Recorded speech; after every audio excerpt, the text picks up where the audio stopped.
Good morning. This is JahLogic, also known as Mr. M. I'll say that again in case my mic got chopped out. Good morning. This is JahLogic, aka Mr. M, and this is the Morning Rant. And with me, I have my two co-hosts, Stephon and Schoolboy. What's up? What's up, fellas? How you doing? Chilling, man. I'm chilling. How you doing, Schoolboy? Not bad, not bad, man. It's early morning. Glad to be here. No doubt, no doubt. Stephon, how you doing today? A beautiful morning, man. Beautiful morning. Good, good night of nigga shit, and you wake up feeling refreshed. So you had some fun last night, I'm assuming. No, I'm talking about the whole versus shit. Okay. Well, speaking of the verses, the first comment that came in today was from my man Keenan Kong, and he says Gucci. And I'm sure you don't agree because you was trolling me on my Facebook, huh? No, that wasn't trolling. Like, what battle we got watching? Well, listen, we will speak about that later on in the show. We definitely not going to go straight into that, but Keenan Kong, you know what time it is. And Redemption. Clearly, he does not. he does. Yo, Redemption Song says, "Good morning, all. Good morning to you, Redemption." Redemption is back. What's up? Yeah. Redemption. We missed you, Redemption. We and somebody thought they said your name by accident in the chat, like they were talking to you earlier. I think in yesterday's show, and I'm like, we didn't see her, so good to see you, Redemption. Good morning, Lord Vel. Salute, homeboy. He says peace to you, brother. Good. How you doing, man? Hope all is well with you. And Eki says happy Thursday, Kings. No, I think we made it to Friday. We made it to Friday. We did. You almost scared me. I'm like, damn. I was so happy that we was on Friday. I wore my sweater today on some casual shit. Oh man. So anyway, this is the Morning Rant. If anybody's just tuning in or just checking this out for the first time, and we like to talk about current and current-ish news topics. And we like to remix the news. That's what we do up here. We remix the news, we reevaluate it, and we help people come up with their own conclusions. JJ says, top of the morning, fam. Top of the morning to you. Just One Love says, Grand Rising. And Eki says, laugh mad. Laughing my ass off.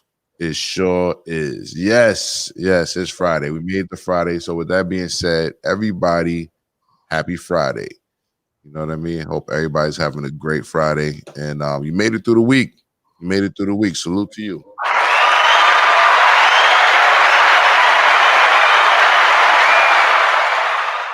Now we can have this relaxing weekend. You know what I mean? I hope everybody has plans for the weekend. And with that being said, I think we need to get into our first COVID update because it's basically talking about the week coming. But before that, before we explore the week coming, we're going to explore what they're talking about with this vaccine situation. You know what I mean? We definitely got to keep an eye on this vaccine situation because we don't want to be blindsided by anything. And Miss Ravioli is waving hello. Good morning, Miss Ravioli. Good to see you. Virginia Slim says peace and good morning. Peace, Virginia Slim. Peace to the union rep, Virginia Slim. All right. So with all that being said, I'm going to come right back with your Corona update. I believe it's a real one today. It wasn't going to be a long one, but I seen some things that we couldn't ignore. So we're going to be right back with this Corona update right after this.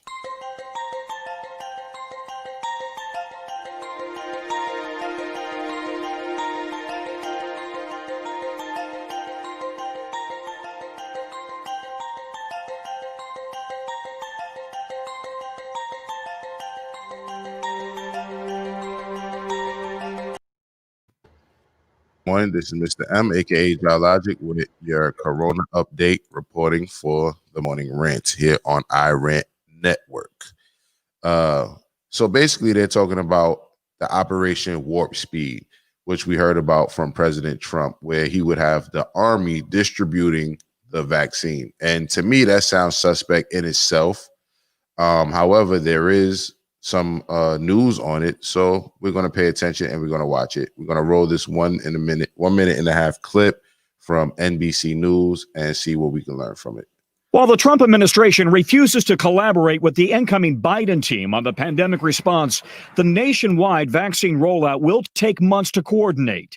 The FDA tells NBC News its review of applications from 2 vaccine makers, Pfizer and Moderna, will be expedited but thorough. I'm promising you, your viewers, the American people, we will not cut corners when it comes to our ultimate assessment of these vaccines.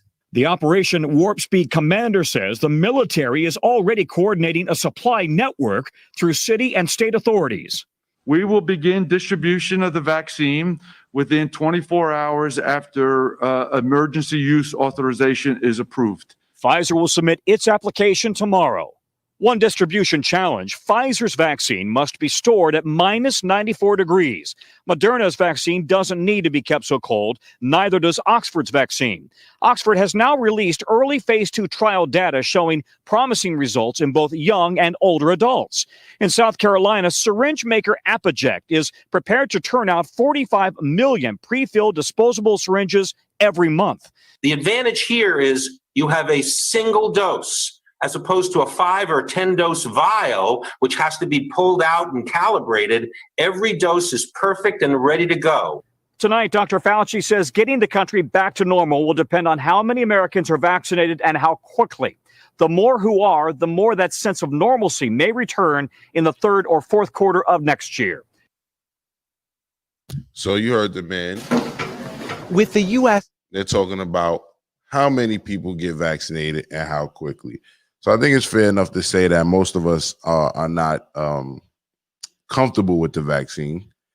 Schoolboy has talked about what we all know, which is that vaccines take a long time to be approved officially, but they're kind of speeding this up, hence the name Operation Warp Speed. And they didn't tell us anything significant about the Army distributing it, but as you can see, the Army is going to be the distribution network. Schoolboy, what's your thoughts on that? So I just remembered too that they're saying they're able to make this a lot faster because they're able to test a lot faster using informatics. So they can use a computer system to test how the virus will react with different types of biological environments, for lack of a better term. So yeah, they're able to test it a lot faster. The issue I have with it is that if there's an error in the code that they're using, the human trials haven't been done long enough for them to really know how it's going to affect a large swath of people once they actually release it in the public. So that's the issue. The other thing about it though too is this. Yeah, they're saying the Army's going to distribute it, but they're saying that the Army's not going to be ready. The general population is not going to be ready to receive the vaccine until I think fall of next year, because the first people who have access to it will be frontline workers, and they said at-risk folks. So I think those are us on the stream right now. We probably wouldn't be at risk per se, Right. but you know, older folks probably would be. You know, older Black folks would probably be. Right. Steph, your thoughts? And good points, by the way, Schoolboy. Yes. Actually, I wanted to piggyback off what he was saying a little bit when you were talking about about basically how Hold on, I lost my train of thought. That's cool. Let us know when it come back. But Schoolboy, what I want to ask you, especially considering the fact that you administer our Civil War report, and when we're talking about the Army distributing vaccines, right? Am I right to be paranoid that the Army is distributing this vaccine, or are they just using the military force to deliver it with speed to different? Yeah, because basically they're treating this like a natural disaster. So just like the National Guard will come to your house and help you get out of like floodwaters, You know, this is a similar thing. I don't know necessarily. Like I always tell folks, you got to remember that the United States Army isn't going to. They don't want to come into your house and inflict martial law and cart us into what do you call it, camps and shit like that. They really don't want to do that. But like, I think the only where that you might see people getting carted off to camps is to say, for instance, there was like a section of the city that was just like, yo, even with like the Jews, they're like, I'm not gonna quarantine. We're not doing none of that. It's just outbreak after outbreak after outbreak, and those people are dying. They might go in there and grab them folks and be like, all right, cool, y'all can just die over here, but y'all don't need to infect the rest of the city. Right. All right. With that being said, let me go to some comments. Okay, go ahead, Steph. No, I have forgot what I remember. When you was talking about the speed of testing, and yes, being able to test many people, you do see more results. But however, you don't even know the long-term effect of your medicine. Like you just started administering this like a few months ago. Mm-hmm. There's no way you can know. Exactly. That's a great point. So if anybody's been with us since season 1, we did a story on a black news reporter who decided to take the vaccine on camera for her for her news segment, and we were not cool with that at all. We thought she was wilding for doing that. With that being said, I want to see what happened to her. That's what I want to know. I want to know what happened to her. What was her name? I forget, but I'll go back to that episode and look at it. But Chris Jones says top of the morning. Top of the morning to you, homeboy. Good to see you. Okay. And Redemption says, agree, schoolboy. Projected efficiency based on speed trials is concerning. Side effects. I don't want to see a new generation of mutated kids. Great. But, go ahead. No, go ahead. I was going to say, I remember here's a great well, I don't know if it's great, but here's an example. When we went into war at Iraq and Afghanistan this last time, we went in there with depleted uranium munitions. So basically bullets that were radioactive, right? And they were like, oh, it's not a big deal because it's only a very small amount of radioactivity in there. Not a big deal. The Army kept telling people that, and like the UN was like, hey, we're a little bit concerned that you're like shooting bullets that are radioactive at people. And they were like, no, don't worry about it. It's so small, it's not a big deal. Come to find out, like years and years later, since we've been in war there for 20 years now, they're like, oh yeah, well, a lot of those kids have deformities and shit, but our bad. We didn't think it was that bad. Miss Ravioli. Is that how it works? Huh? Yeah. Oh, okay. Miss Ravioli says we could see mutated adults. Miss Ravioli with the with the ravioli tistics this morning. Virginia Sim says the military will not be administering any vaccines. Their sole purpose is logistics. Okay, good to know, Virginia Sim. And JJ says, which is more important, the speed of the vaccine or how it's spreading? So are you asking us how the vaccine is spreading or the sickness is spreading? But if you're asking me the speed of, just elaborate for us one time, JJ. Just elaborate. And I believe you said, or which is more dangerous. So we don't know the actual results or side effects rather of the vaccine. Most of us are suspect of it. But at the same time, obviously corona is dangerous. We just need to see if the vaccine is going to help or hurt, because we really don't know. And, given the history in this country with medicine and, how they treat public health sometimes, it's, we got a right to be suspicious, to say the least. Let's just say that. And Kaya, good morning, sweetheart. She says, good morning to us. Good morning to you. And Virginia Sims says, I want to see the government officials on camera taking it first. And that's a good point. And Twirl Talk Sports TV says, yo, top of the morning, Rangers. I think he meant Ranters. But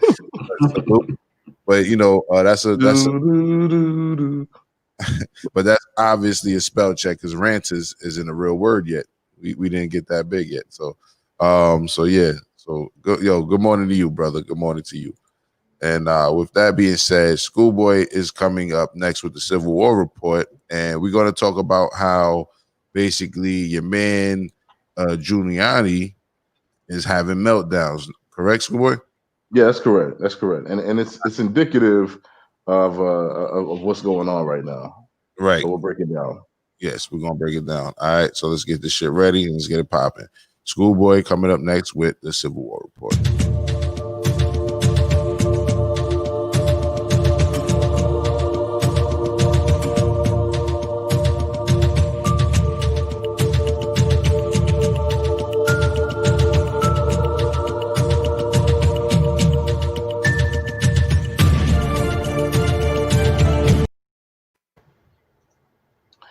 Welcome to another segment of the Civil War Report. And today we're talking about the president's lawyer, Rudy Giuliani, literally melting down in front of the cameras trying to defend Trump's victory, supposed or alleged victory in the election.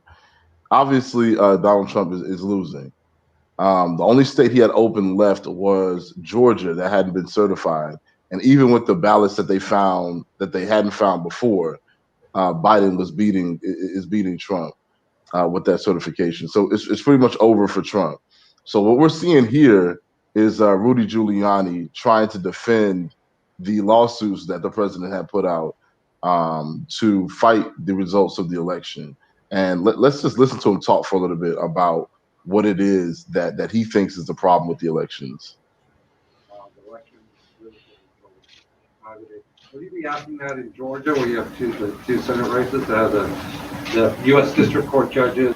When you say there's no evidence, Sydney was giving you information that comes from affidavits from other people with a very big spike in the vote count at exactly that time. Right up. So what we're telling you is supported by evidence. Republicans shut out in the city of Milwaukee and also in Madison. Republicans are almost uniformly shut out from the absentee process, not allowed to inspect, not allowed to look at the ballots, vote. Think about that. 200% of the registered voters in a district vote. What does that mean? Took off all of his Giuliani's hair dye is running down his face. Pay attention. Vicious man.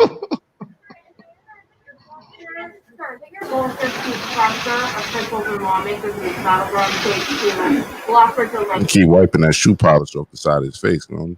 Right.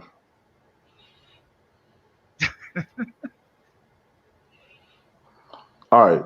So you see this hair dye running down the side of his face. One of the reasons why I think that's important is because their back is up against the wall. You know what I'm saying? Like, they can't even get the optics right. The last time this guy was in front of doing a press conference, he was doing it next door to a porno shop. You know what I'm saying? And a suntan place in a strip mall, bro. So their backs are against the wall. They're scrambling right now because they've lost the election. Now they have to get the hell out of the White House. And they've lost the power that they thought they would have for 8 years. They really should have. Because, you know, in the modern era, most of the president, if you're doing a decent job, you can be doing a bad job. But if you're doing a pretty decent job, they'll usually let you stick in there for 8 years. You know, Bush got 8 years and fumbled Katrina. You know, a lot of different things happen anyway. But yeah, that's the Civil War report. And like I said, this is important because it's signaling the transfer of power that's coming. A lot of people are like, well, can he just stay in the White House? You got to remember, like, Trump's just a person, bro. Trump's one person. When Trump eventually, if it happens, sees Donald J. Trump versus the United States of America, you know what I'm saying? And he's really in that battle. He's not going to be in the spot. He's going to be the underdog. He's going to be the underdog. So he's going to have to go ahead and get out the White House when that time comes. Look at his hair running down his face. Look, he didn't. looking like an old ass Wolverine. yo, I was like, this guy looks like Dracula. You know what I'm saying? I immediately thought Count Dracula and was like, that's the nigga that's counting the ballots right now. Yeah, we should have more. We should be cutting right now. But Steph, go ahead. Look at his glasses. Look how crazy he fucking looked with the glasses all crooked and shit, right? Like nothing about him is in order. He's out of he's on some shit. This first of all, why is a white man wearing beige? How are you bald wearing hair dye? Give it up, nigga. Just cut it off. What the fuck are you doing? Right. Yo, that's hilarious. Oh, man. He wearing hair dye everywhere but the top of his damn head where he's actually bald. What is he doing? So Giuliani is definitely having a meltdown. And as a New Yorker, I'm happy to see it because he definitely put too many people in prison. But Lorvell says, does he have COVID-19 or is he just old as hell? And Lorvell also say he looks bad. And Kaya says, Rudy just got exposed in Borat. He's an awful lawyer. And the fact that he's representing the president is even more disgusting. Did you guys hear about that? About him getting exposed in Borat, the latest Borat? Yeah. No, I don't watch Borat. Yo, that shit was hilarious.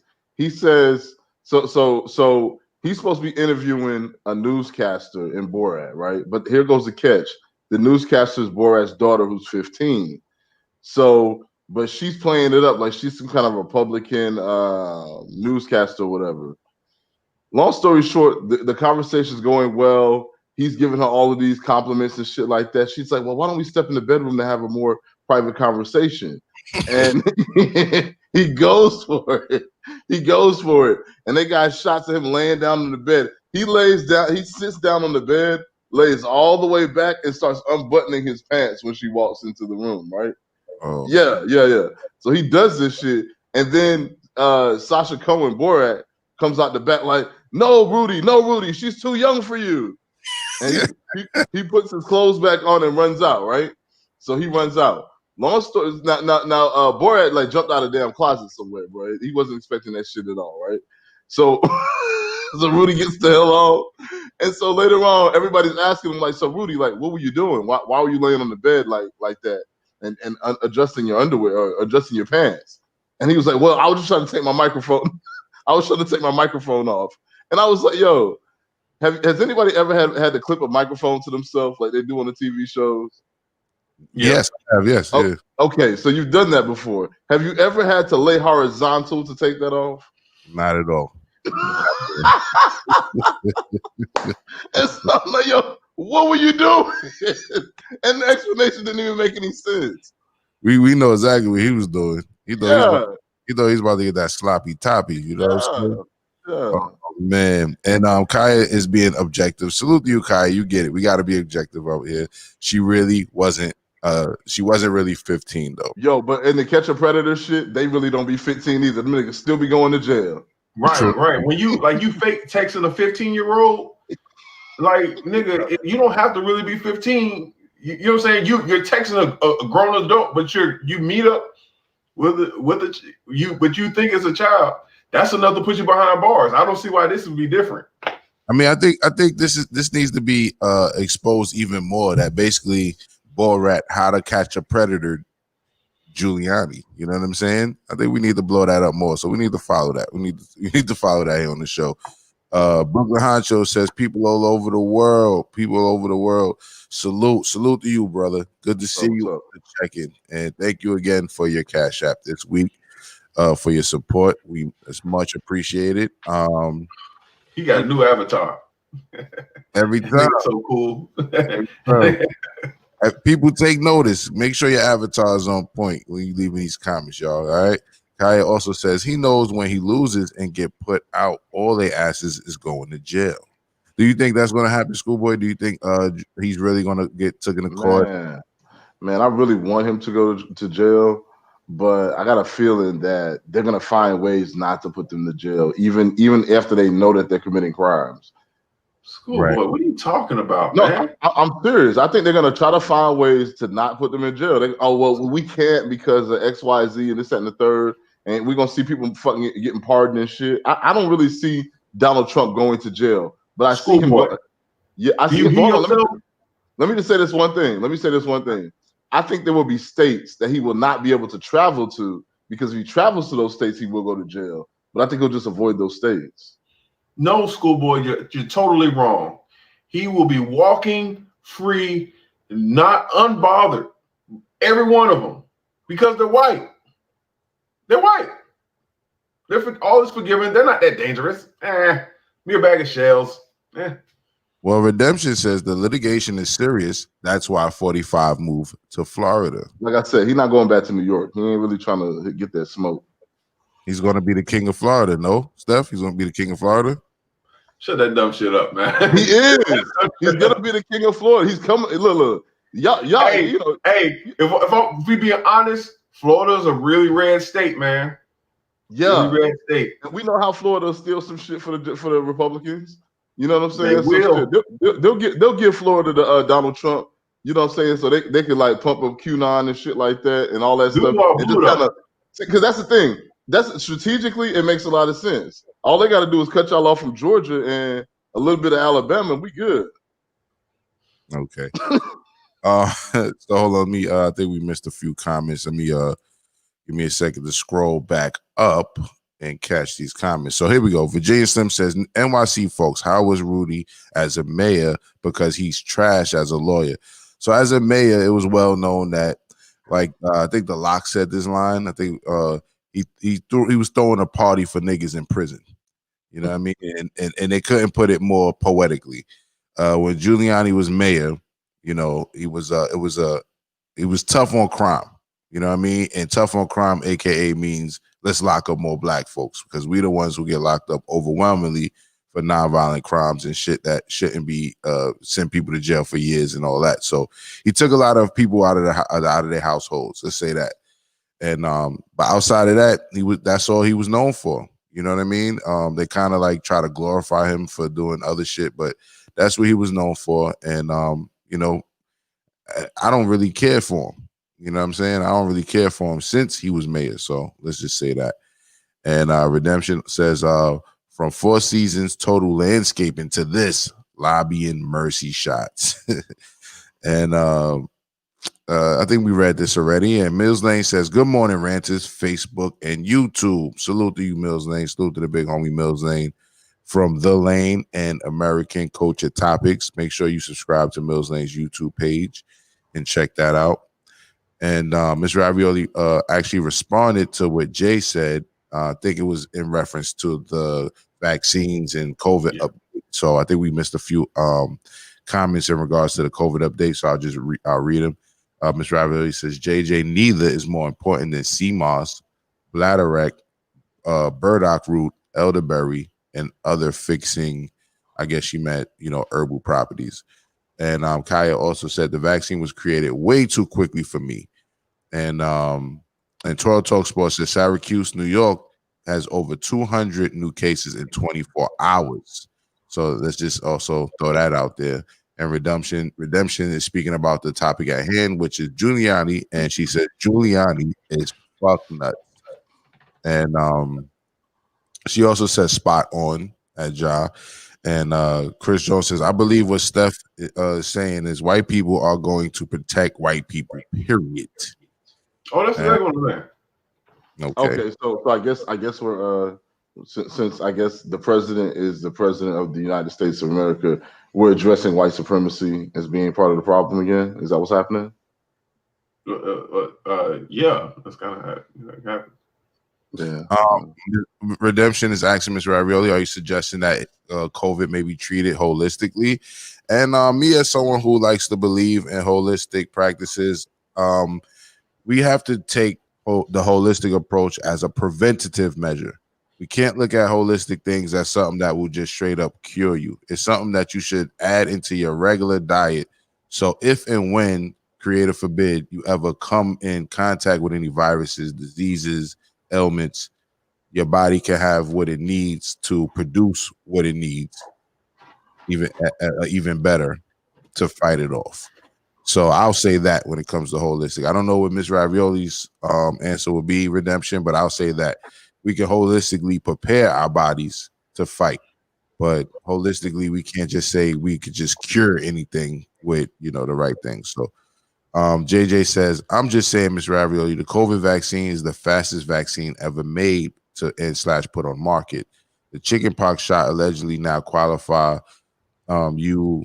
I think he meant immune. It makes you immune to shingles at a. Oh no, he says qualify you for shingles at an older age. Yes, I've heard about that.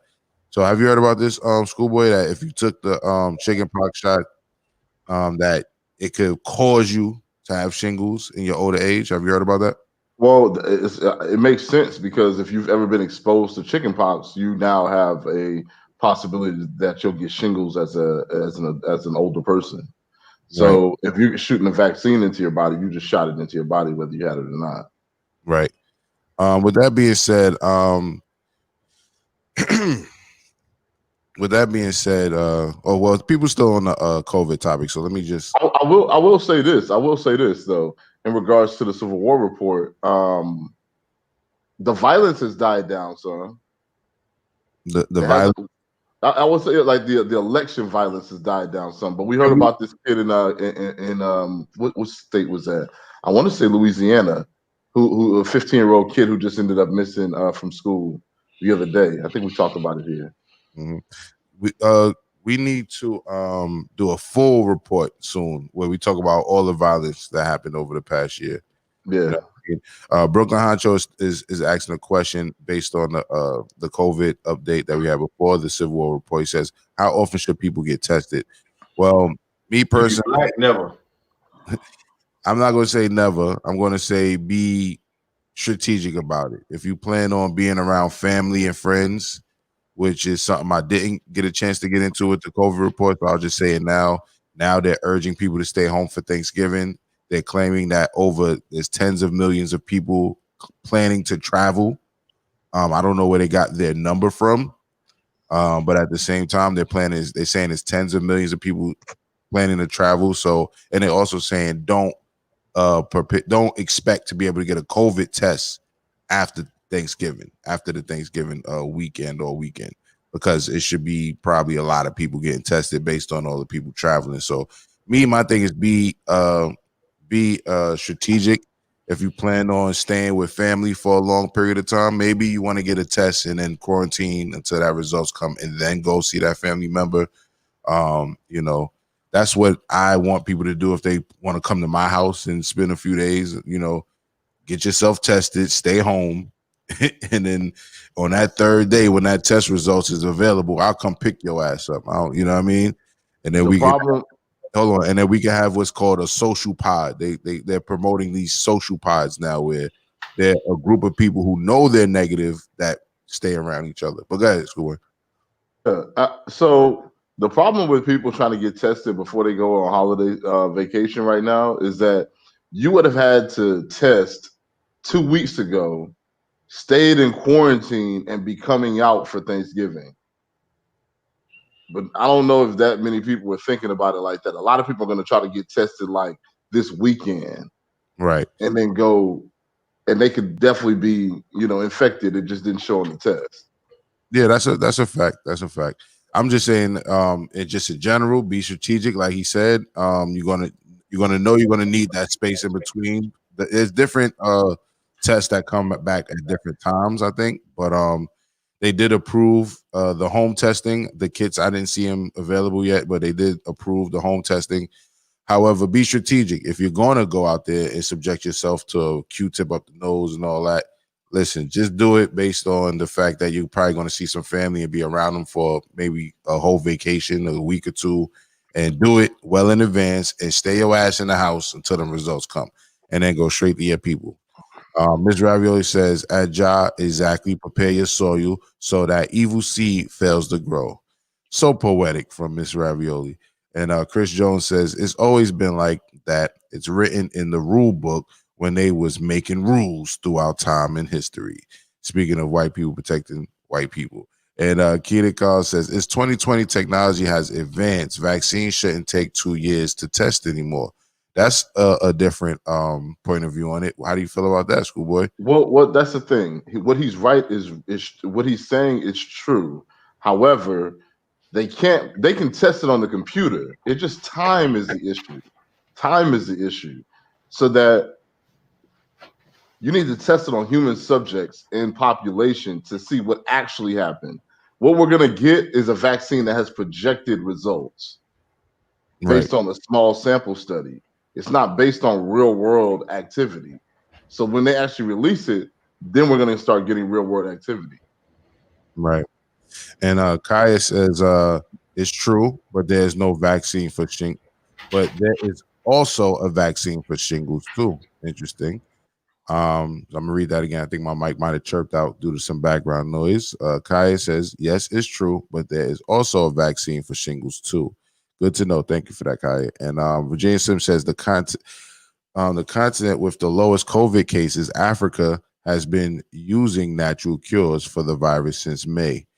And I think we need to do some research on that. I think it depends on who you're asking. I did see some stories where they were talking about a drink they made out of herbs and all that. And then we also got to be mindful that is a difference between the environments we live in when you talk about the Western Hemisphere and the Eastern Hemisphere. So they may have different herbs, plants, and things that may help them prevent that disease, but once again, I wouldn't call it a cure. I would call it more like preventing or giving the bodies the necessary properties to develop the cells to fight the virus off. So it's more of a preventive measure. Redemption says, I've heard from several family/friends who have had to test due to exposure at work. My brother is currently quarantined because of one positive person on his floor, and he is telecommuting. I think if anybody can work from home, work from home. And she says ETA telecommuting three times a week. Okay. And Just One Love says vaccine this and vaccine that. How about a cure? That's a fact. That's bars from Just One Love right there. And Miss Ravioli says, Brooklyn Honcho, get tested for the antibodies. See if you have already fought it off. And pods are not ideal. You could test negative and then test positive the next hour/day. And Well, go ahead. I'll just say this. So in my personal life, so Logic, like you kind of brought this to my attention. I wasn't really paying attention to it, honestly. But you like every time I hit you up, you're around other people. And I'm like, yo, you're actually right. Like I do, but it's always the same people. My neighbor, some of his family, because I'm Right. not local here, so I don't really know that many people here. My some other people I know around here, and my coworkers. That's it. Like I don't really meet a whole lot of new people every week. You know what I mean? So that being said, I kind of have a social pod, but even still, when I don't know, about a month ago, we had exposure at work. Some guy at the job had got it, or somebody at the job had got it, and haven't seen him back in the office since. But everybody ended up being quarantined for 2 weeks because of it. Wow. It's really hard to tell. And the other thing about it is that a lot of people are salute. A lot of people are infected and asymptomatic. So you're not even gonna know that they have it until somebody comes up with being a symptomatic case. Right. Blue Label Multimedia says, salute at Logic and the Ranters Union. Salute to the OG. Blue Label Multimedia. Salute to you, brother. Good to see you on the check-in. I'm glad you joined us this morning. And Brooklyn Honcho gives a shameless plug to your boy Steph. He says, wrong chat. He says, trash bars tonight at 9 p.m. Are you coming back with trash bars tonight, Steph? Hold on. Sorry, your mic is on Teddy Riley. Go ahead. Of course I am. God damn it. That's what's up. Especially after last night's show. Oh, man. Yeah. I picked up a couple. Oh, man. I picked up a couple last night. So with that being said, make sure you check in tonight for Trash Bars by Stephon, aka StepGotJokes. Is a game show based on Black culture, and the most points you can get is $500 for one question if you guess the trash bars. And then outside of that, everything else is just questions based on like Black entertainment culture and things of that nature. So trash bars tonight at 9 p.m. at Steph Got Jokes on Facebook, and of course at the Ranters Union on YouTube. Salute to Steph for bringing his talents to the iRant Network. So with all that being said, I think we have a couple. No, okay. I think I wrapped up the comments. If I missed your comment, please forgive me. But speaking of the Civil War report, Schoolboy, Do you feel it's Civil War report worthy when they kill a young unarmed black person? Especially when I think so, especially when it is an interracial killing, because we have to remember that the interracial killing is actually abnormal. That's not something that usually happens. Okay. So then with that being said, there is another case, another story. We like to get the kind of the sadder stuff out the way earlier in the show. But there is a story that I think we should touch on for the Civil War report. And that is that there were 2 teens that were gunned down by some police officers while driving a car. So here's the story, and we're just going to watch the video, and then we're going to chop it up. Video. Stop the vehicle! Central Florida deputies shout commands to a teenage driver last Friday who appears to stop the car. And then this. Stop the vehicle! Stop! Stop! Brevard County officials releasing dashcam video and confirming the shots were fired as they pursued what they believed was a possible stolen car. The bullets ultimately taking the lives of Angelo A.J. Crooms, 16, and Sincere Pierce, 18, who was riding in the back seat. What's going through your mind right now? And I just feel like my whole life was just taken from me, and I know I can't get it back. Pierce's mother, Cynthia, says her son was riding in a friend's car, not a stolen car. Shocked residents protesting on Wednesday as the sheriff's office says deputies were acting in self-defense, giving repeated verbal commands, 7 to be exact, before the teenager accelerates the vehicle towards the deputy, who was then forced to fire his service weapon. Authorities say a third occupant in the car, who was unharmed, confirmed hearing the verbal commands. I don't think that it's implausible to think that they were afraid of the police officer shooting them. We've seen when people do comply, they get shot. When they don't comply, they get shot. Both responding deputies now on paid administrative leave for the length of the investigation. Tonight, heartbreak hanging over a devastated community. Sam Brock, NBC. So that came to us from NBC News. I'm gonna go to you first, Schoolboy. So the consequence of killing 2 unarmed people driving look like around an officer is a paid vacation. Why would I not shoot somebody? I can't think of a good reason. And this is the reason why I have an issue with people saying we need to vote for 2 people whose job it was to enforce laws like this and the police officers' Bill of Rights, and working hand in hand to make sure that these things happen regularly. And we're going to think that these people are going to save us when they created the environment that we're in. Come on. But that being said, what I'm really interested in is how are we going to, moving forward, start punishing people who do this? If we're not talking about that, then what are we really engaging in politics for? If we can't protect children from adults killing them and getting paid vacation as a result. All right. Steph, your thoughts? You seen the video? Yeah, I seen the video, and I feel like one, that's the first thing that popped up in my head, Schoolboy. Paid administrative leave. Like vacation. You get vacation. That's not a penalty. That's actually a pat on the back, right? Paid time off. But the second thing is, looking at that video, it didn't look like they were pressing on the gas. They were. Yeah, they were going forward. They were going forward, but they were going forward slowly. It's not like the cop had to dash off the way. Right. They didn't rev the engine. They just. That's what I'm saying. I don't think he was. They just started to dump. They just had in their mind that we're going to shoot this nigga. Right. And when they made up their mind, that was it. And this is the thing.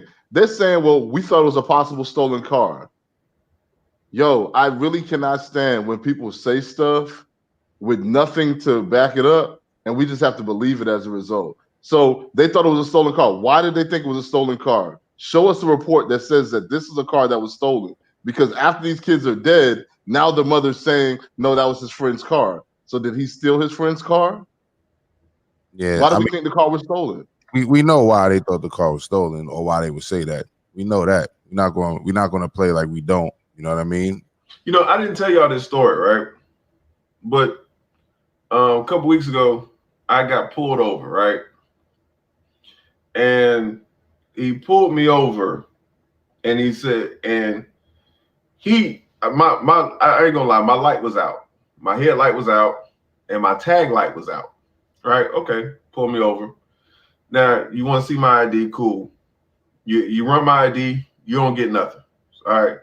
So I'm thinking he's just gonna give me a ticket and go about his way. Like, yeah, you mind if I check around your car for drugs? Yeah, I do. Huh? Look, what gave you the impression I had drugs? Right. Like, if anybody know me, I've never done drugs ever. Right. Yeah, that shit. That's what I'm saying. We're not going to act like we don't know where they was coming from when they say that. And here's the thing. I'm sorry. To be honest with you, I cooperated. I said, man, go ahead, check. You want to search for guns and drugs? Go ahead. Right. And as he's doing this, because he's doing this simply off being prejudiced, right, prejudging me, right. He's saying, "Yeah, man, it's not like how the cops. It's not how the media portrays it. It's not how the media portrays it. Look, dude, you're literally searching my car because I'm black, and you're telling me to keep my hands on the hood of my car and not move." Did you tell him that? It's just like the media. Steph, did you tell him that? No. Yeah. Nigga, I wanted to go home. Right. And I went home without a ticket. Right. But yeah, it's definitely like I said, we're not gonna pretend why they said that. Like, we're not gonna pretend like we don't know. They were young, they were black. This shit must be a stolen car in their mind. You know what I mean? And then once they find out it's your car, well, then you must be selling drugs. You know what I'm saying? So they're always looking for a reason to lock it. Well, that's the thing. They white supremacy created an environment where black people are always supposed to be impoverished. They were always supposed to be underfoot. The only way that a black person was ever able to get out of that situation was to have a good white person to help them out. So when they all up in your face trying to ask you questions about what it is that you do and how you got what you got, that's what they're trying to find out. What white person is certifying you, and if they're not, what kind of criminal behavior are you into? Can I benefit from that criminal behavior, or can I participate, or can I get some kind of reward or something like that for turning you in? That's what's going on. That's the reason why I'll be like, yeah, let's just keep it on the simple shit and mind our business. Okay. Well, listen, we got some comments from our audience, the best audience on YouTube. So they're objective, but they're also for the people. So let's go to some of these comments and see what's going on. So Redemption says, I'm not a police sympathizer, but why did the child not stop the vehicle? I get that he may have been scared, but that simple act sealed their fate. And she goes on to say, when the car backed up and then drove briefly, seemed to be where it went wrong. I'm not suggesting that it was okay, but rather expected behavior on the part of the police. What's your thoughts on that? They, like we said, they weren't revving the engine, but they didn't stop the vehicle. And I think we kind of addressed it, but let's address that part directly. Yeah, the reason why I'm not going to give them a pass is because so many other countries with police find ways to address these kind of issues without killing people. That's the reason why I'm not giving them a pass. Other countries, this country, they do it all. They pick and choose when they want to shoot, when they want to gun somebody down. They had their guns raised way before it. Like, yo, guns raised. Right. And then, like you said, dude was going, what, 3 miles an hour? Right. It wasn't, it could have just, like, you're right. He might have not been pressing. And the car kept coming forward because they shot him the second he went forward. The second he went forward, boom, boom, boom, boom, boom. That's it. That's a dead man behind the wheel. And the other thing about it is that, like, yo, I'm 30 something years old. You're talking about a 16-year-old kid. He grew up on Grand Theft Auto. He just got a license.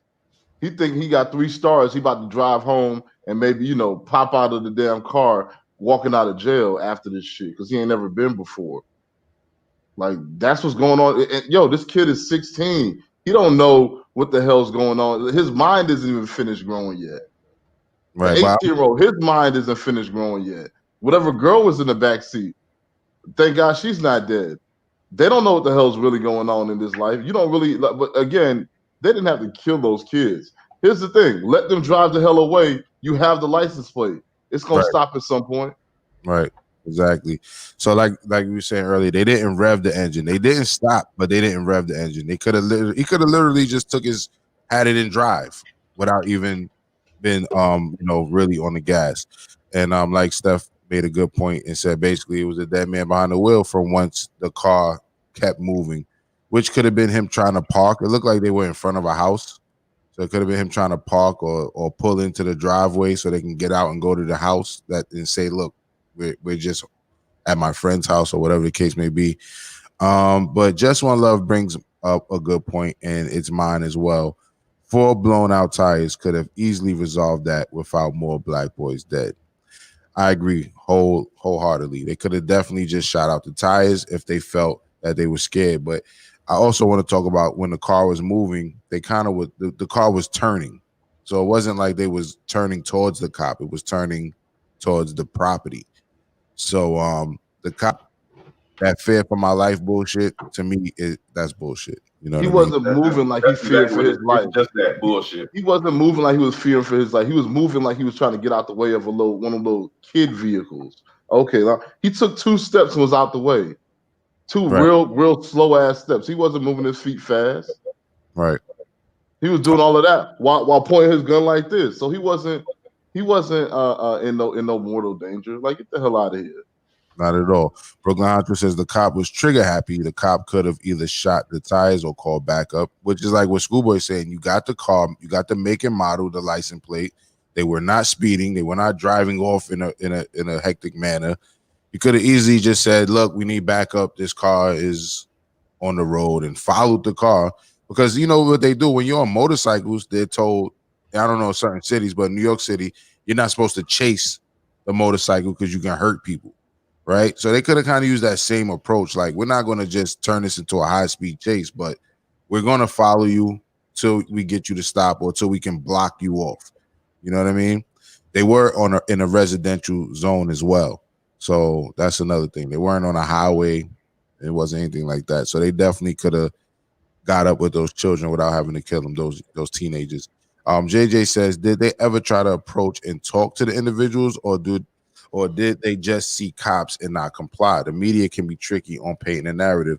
So you're right, and we weren't there, and we are just going off of what the news is saying, and then we're speculating based on what we saw. Thank God we got the video. But at the same time, they said something to the effect of the person in the back remembers hearing the commands. And in the video, you can see that they were shouting the commands at the car. So I don't believe it was a try to talk approach, but they were shouting for them to stop. So I don't know if that's not the same thing. You know what I mean? Shouting to stop and having an actual conversation is not the same thing, but they did verbally tell them to stop. But as we know, as we just said, they didn't have to just let off all those shots because the car didn't stop immediately. That's ridiculous. It could have is a number of reasons why the car could have kept it could have stayed in drive. You know what I mean? So and the other thing about it is that we don't know what happened before this arrest was affected or detainment was affected. Who knows if the cop was harassing those kids before they even got in the car and chased them down and murdered them? You know, since we playing a who knows what happened game, shit. You know what I'm saying? That cop could have been harassing the young lady, and they could have been trying to save her life. So who knows what happened? that's a good point, and we really not going to know because the people that could tell us are there. And the one person who survived is probably full of traumatized, and probably don't know what they can say or say. We don't know if they're going to be bold enough to say it because they're so young. And the last thing I wanted to say about the car thing too is they're probably new drivers. So stop the car right now might come with let me turn the car, or a young person's decision. You know what I mean? Virginia Slim says immediate escalation is what cops do with black people. The cops easily sidestep the car. Meanwhile, I saw a vid of a white dude fighting two cops, then hop in the cop car with no shots fired and drive away. And I saw that video as well. So we're not going to play that game like, oh, they should have just complied and all this dumb shit. No, we know for a fact that there's plenty of situations out there where you can get away with far worse if you're the complexion for the protection. My college roommate, white guy, you know, they put you with a roommate or whatever. Random ass white guy from the boondocks of Georgia, super country, would get blackout drunk on a regular basis. He hopped in a cop car, blackout drunk, during almost a riot out there on this college campus. He hops in the cop car and tries to drive away. They pull him out and beat his ass. He's still alive. There you go. Virginia Slim has a comment for Steph. He said, Steph, never agree to searches, my dude. That's how so many people get set up. Make them produce a warrant. Fuck that. No, dude, I absolutely agree. And that's what I would have been just like that had I not had lights out. You know what I'm saying? So I figured if I comply, you're going to let me go with a warning. Plus, listen, I have full context. I had just came from down the street where I had picked somebody up, and I just came down the street, just took them home, and I seen like a shitload of cops. They had just did this big old drug bust, and that's what they would look. They was, you know what I'm saying? Like they don't give a damn about my lights. They trying to get me on some real shit. They was looking for a bigger fish than me. All right. Brooklyn Honcho says, Steph, you avoided a worse situation by complying. When we comply, they still make it a risky situation. So they have that. Miss Carswell, she says, good morning. Tamara Carswell, good morning to you. I haven't seen your name in the chat before, so you must be a new viewer or somebody who just started commenting. Thank you for watching us at the morning rant this morning. Hope you have a great day. Keenan Khan says, Steph handled that situation perfectly. One wrong move and he'd be on a t-shirt right now. So they're commending you for not creating an argument about it, I guess. You know what I mean? So I was, and I want to also say this, I wasn't implying that you should have argued with him, but it would have been nice to know you had let him know that I see through you, since you want to tell me you're not a regular, you're not like the media. You know what I mean? Listen, if I would have said that, it wouldn't have changed nothing. Nah, I probably wouldn't have changed nothing. It wouldn't. Because I'm about to say, because it's a whole force that backs his line of thinking. Right. True indeed. True indeed. But you know, I will say this on the opposite side of that argument, right? I will say this. We do need to have those conversations with them. You know what I mean? With anybody for that matter. I was watching, I forget what I was watching, but they were saying that we can't afford to be silent when we're in matter of fact, salute to Dana. Dana had Judge Joe Brown on her show. She does a show. Most of you in the chat knows who Dana is, Data with the Data. She had a show with Judge Joe Brown, and he made a great point where he said that, I'm paraphrasing, but that we have to speak up when we're in these social settings. Even if it's, you know, that's even in a situation like that, we have to say things so lies don't continue to be told as the truth. We have to say the truth at times. You know what I mean? So I'm not saying argue with him, but since he wanted to have a dialogue with you on something, I'm not the regular cop, or I'm not like what they portray us on TV. You know, there might have been an open door to just say, well, there's no reason to suspect I have drugs. I never done drugs in my life. You're simply suspecting me of doing drugs or having drugs because I'm black. You know what I mean? But I'm glad you're here with us. And I've been in situations like this where I wasn't, I mean, I'm alive, but where I was wrongfully arrested and things like that. And it could be really traumatic. You know what I mean? So I'm glad you didn't end up tussling or worse, you know what I mean, with this dumb motherfucker. Brooklyn Hydra says, when you're a big black man, which Steph is a tall, bigger dude, so that's another thing. That, you know what I mean? He could definitely intimidated the guy just by talking back. But Brooklyn Logic says, when you're a big black man, the threat level to them is red. And JJ says, who remember? Go ahead. No, man, that's absolutely right, dog. Listen, I remember me and my ex-wife were getting into it.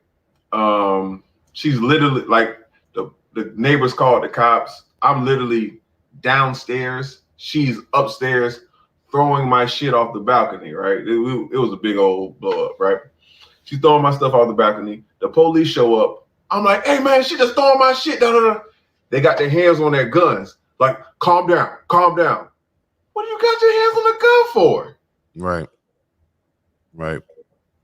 That's JJ. That's crazy. JJ says, who remembers the fiend that will let you rent a car for drugs and report the car stolen 10 minutes after you left?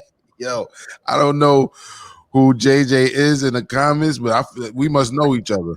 But nah, I never fucked with the hard drugs when it came to my, taking donations on the street days. But I will say this: I do remember a lot of the homies would let the fiend would let the homies rent, take their car. You know what I mean? But I don't recall the fiend calling the cops on them after, because I think they would have feared the repercussions in my neighborhood. So, but that's yeah, I do remember half of that. I don't remember the other half, Jay. But I never rented a car from a fiend. Let me just throw that out there myself. I know people who did. I just went to the fucking car rental place, you know what I mean, and did my thing when I was that age, when I was young. Kaya says, this is not normal. It's so disappointing, but not surprising. Who's to say they weren't trying to pull in the driveway? These white cops are not qualified for their position.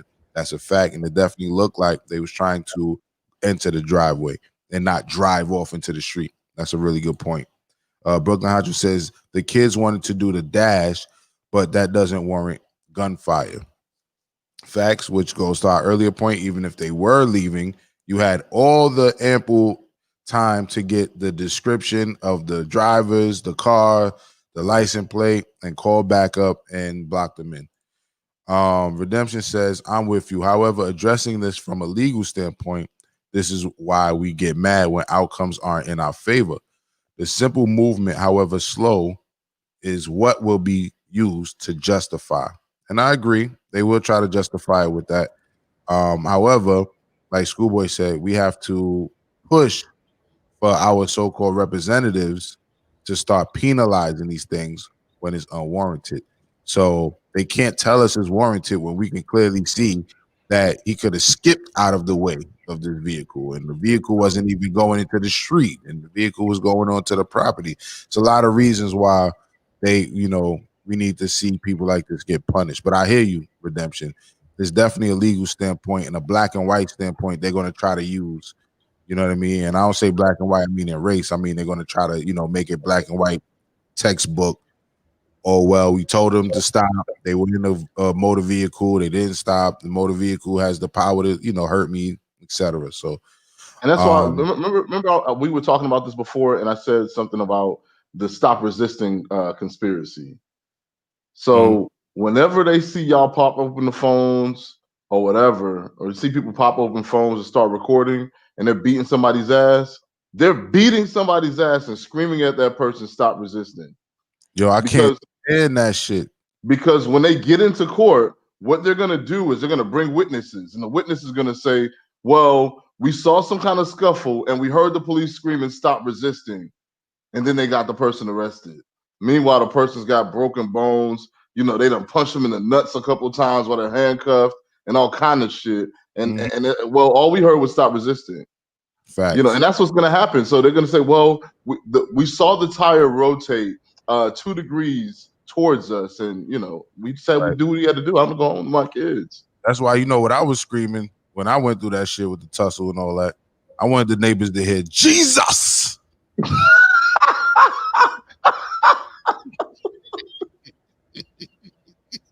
That's what you gonna hear. What you heard? What you heard when they was? You ain't hear? You heard the man scream Jesus. God fearing man here. Give me my money. Yes. Wrongfully arrested me. Mrs. Mitchell, good morning. She says, I'm here. Good morning, y'all. Good morning to you, Miss Mitchell. Blue Label Multimedia says, no excuse. They need to be arrested for murder. How many times they going to do this and keep making excuses? Have to hold cops accountable. I can't agree with you. Yo, you know what's going to happen? You know when it's going to stop? It's going to stop when, look, listen. I'm going to say it right now on camera when the shit is live, right? If the police kill my daughter, a lot of people going to die after that shit. Creator forbid. Listen, I'm just letting you know. I got kids. Like, that's when it's going to stop. When the parents start saying, okay, cool. Like, what else do I have to live for? Right. You know what I'm saying? Creator forbid any of us have to go through any shit like that. Right. However, that is the elephant in the room when we see these parents on the press conference. And I don't want to put them on trial. I don't want to be, oh, you're a parent, you should have did this and minimize what they're going through and the decision they have to make. Right. However, I agree with Schoolboy. You know what I mean? What else is there to live and breathe for after they take your greatest accomplishment from you? You know what I mean? And I'll just leave it at that. Redemption says, true. Read context. We don't know. Chris Jones says, we all have to protect ourselves. I'm not just saying for us to have a weapon. I mean to protect ourselves by wearing a shield of armor as well, too. Well, here's the thing with that. And, we know each other from New York City, Chris. So in New York City, at least as I remember it, you know what I mean? I'm not sure if this is still law or if it ever really was law and just hearsay. But I remember people saying that in New York City, when we wear bulletproof vests and we don't have certain reasoning for wear it, they try to hit you with conspiracy of doing something. So it's almost as if you had a weapon on you just for having a vest on you in New York City, at least. At least that's what we was told during our street training, right? in the hood. So anyway, Brooklyn Honcho says they don't gun down white people that mass shoot. No, they give them Burger King. They give them Burger King. Extra, you know what I mean? Brooklyn Honcho says that encounter will have you checking your lights for the next month. So hopefully you good stuff. Hopefully you're not, that shit ain't, add to your I'm about to say I changed the lights personally. All the lights changed.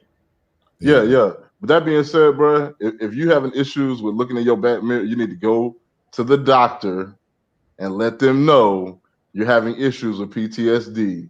I can't sleep. And then fill out some paperwork at the police station. Let them know I feel like one of your officers went too far. And then head to the damn courthouse and file that paperwork. If you're really scared, say you're scared, goddamn. Get that money, man. Yeah, you know what? He raises a good point. You know what I'm saying? He raises a good point. File that paperwork, report, even if it's not to get money, like report it. They need to have these reports. So now I think in New York, once again in New York City, it's legal to, it's public record, the reports on the police officers. And we talk about that in season 1. And I have put the link in the description for that episode. There's public record of all of their complaints now. You know what I mean? So the more complaints, the more is proven that that's like a character witness for when the time comes and they do the inevitable, which is some shit that will really put them on Front Street, right? Brooklyn Honcho says, stop and frisk messed my confidence up with the violations they serve.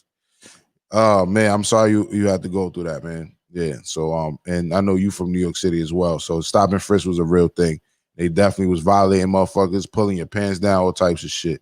Just One Love says, we call those rental rocks. Speaking of what JJ was talking about earlier.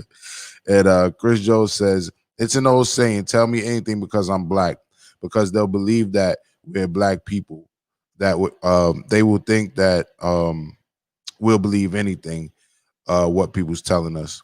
And that's true. And Brooklyn Honcho says, I sure hope you end this show on a happy note.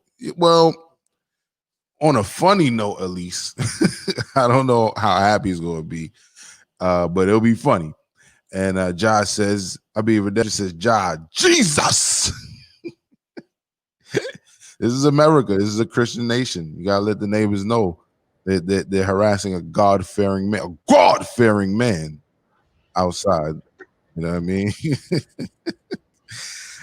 With that being said, You know, I'm not gonna go too much darker. The next story I had was a little darker. It was about a Latino dude in I believe Colorado named Psycho, who has a warrant for his arrest for having all types of bodies and shit. You know what I'm saying? And they actually found them. They actually found the bodies. But I think that's a little dark after what we just spoke about.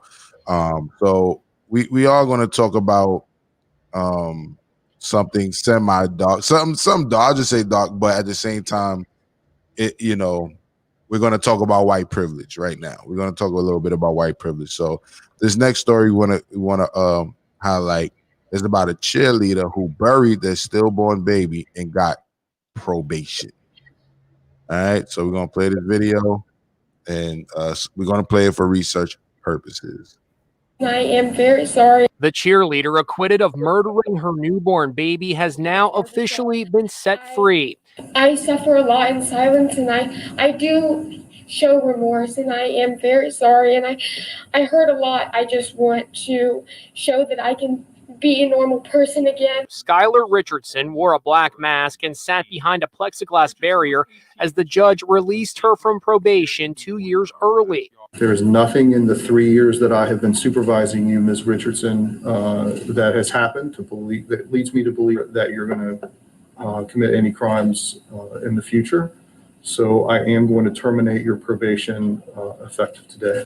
Following a sensational trial that riveted the nation last year, Skylar was sentenced to 3 years probation after delivering a stillborn baby girl and burying her corpse in her parents' backyard in Ohio. In this prom photo, you can see a hint of a baby bump under her red mermaid dress.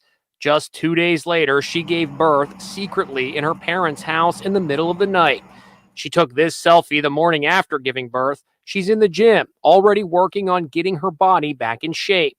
During probation, Skylar completed 2 semesters of college. She wants to go to law school. 48 Hours also detailed her home life with her parents and working at her defense attorney's office doing clerical work. So what am I doing with all these big stacks? But one person who isn't pleased that Skylar's probation has ended after just a year is the baby's paternal grandmother. I don't think that her finally serving the 3 years of probation is too much to ask. I am very sorry.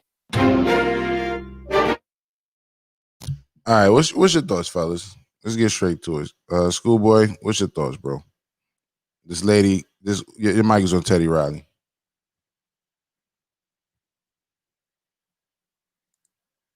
It's on Teddy Riley. Yeah, I was about to say if she was black, she'd be going to jail. She should spend some jail time, especially with the grandmother, the paternal grandmother, saying that she wasn't appreciating that. Like, what state was this in? Was this a Republican state? Because Republicans be tripping about abortions. It's Ohio. So Ohio, I don't know. I can't remember.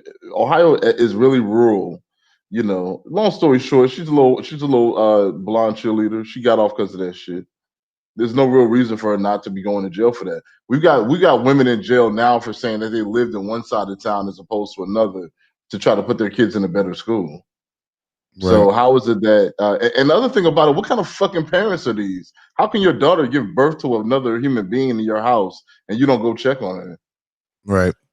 So you're insinuating the parents probably knew. Yeah, they probably knew. And it's probably one of those households where they just act like nothing's going on when shit is going like haywire. Everybody just acts like ain't nothing happening. You know, the real toxic environments like that. So that's probably what happened. Wow. So, Steph, what's your thoughts on the scenario? They made so much light of a murderer, right? Mm-hmm.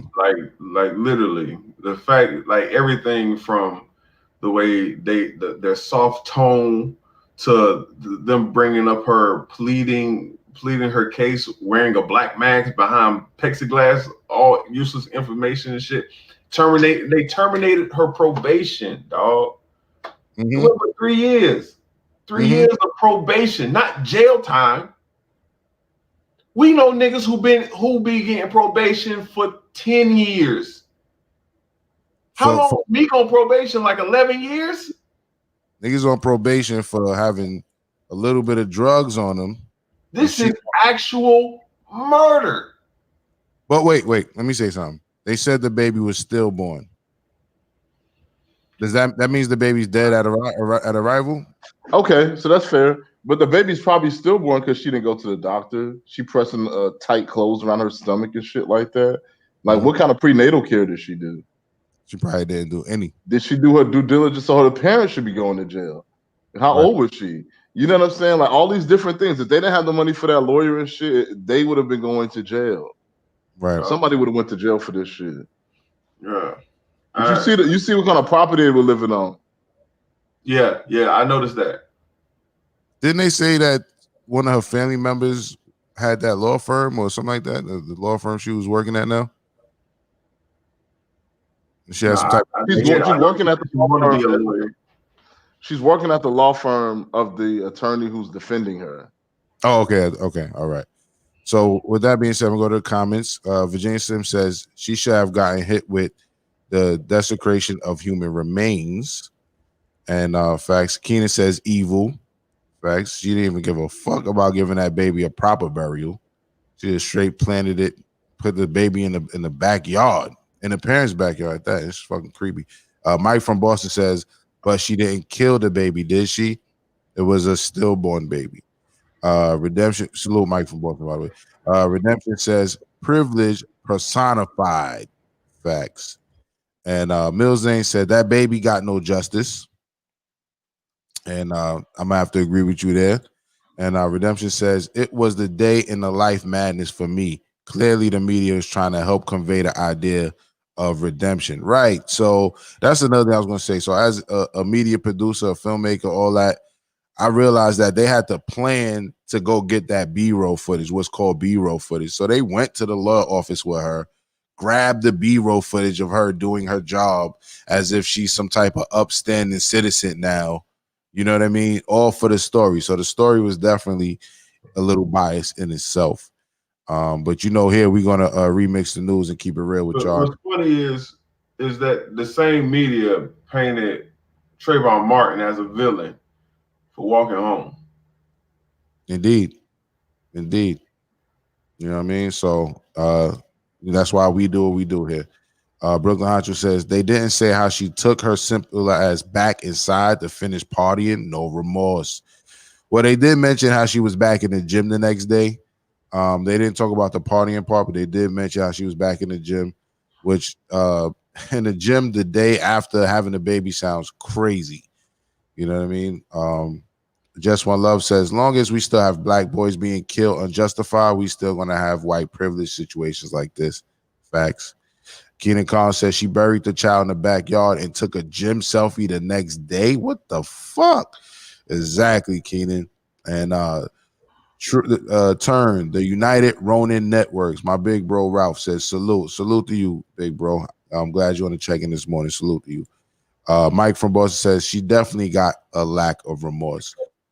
That's a fact. So this is what we would have called a thought topic. That's definitely a thought, if ever, right? And with that being said, when we speak about children and thought topics and people having kids and all that, we're going to cover the thought topic segment. We're going to hold it down for VeeSmilez. VeeSmilez got some prior obligations, but we're going to get to a next thought topic, and hopefully it's not too grim. Hopefully we can laugh at it a little bit, but it is involving a parent and a child.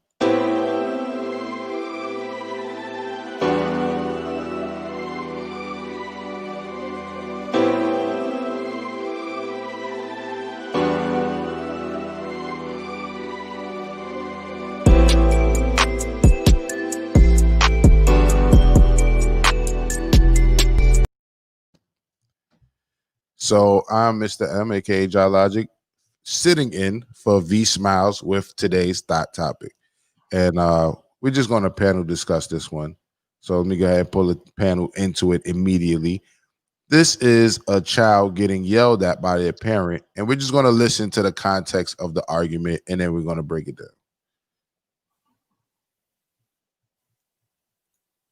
Geico's whole 15 minutes thing. And that's a commercial. So this comes to us from via World Star, and we're gonna let this commercial play itself out. You know what I mean? And then we're gonna get into this. And you said to come be a world star, but it is given to us by Geico, clearly. Turn around. Turn around. She's underage. This bitch been sending pictures. I got all the screenshots of everybody. She's underage. This bitch been sending pictures. I got all the screenshots of everybody who done sent her money for. Turn around. Turn around. She has no ass. so we definitely don't want to see her turn around. So we spare you that. Look around. What ass you got? And you in here trying to take pictures in my motherfucking house. Bitch, you don't even clean up. How many times you gonna call her a bitch?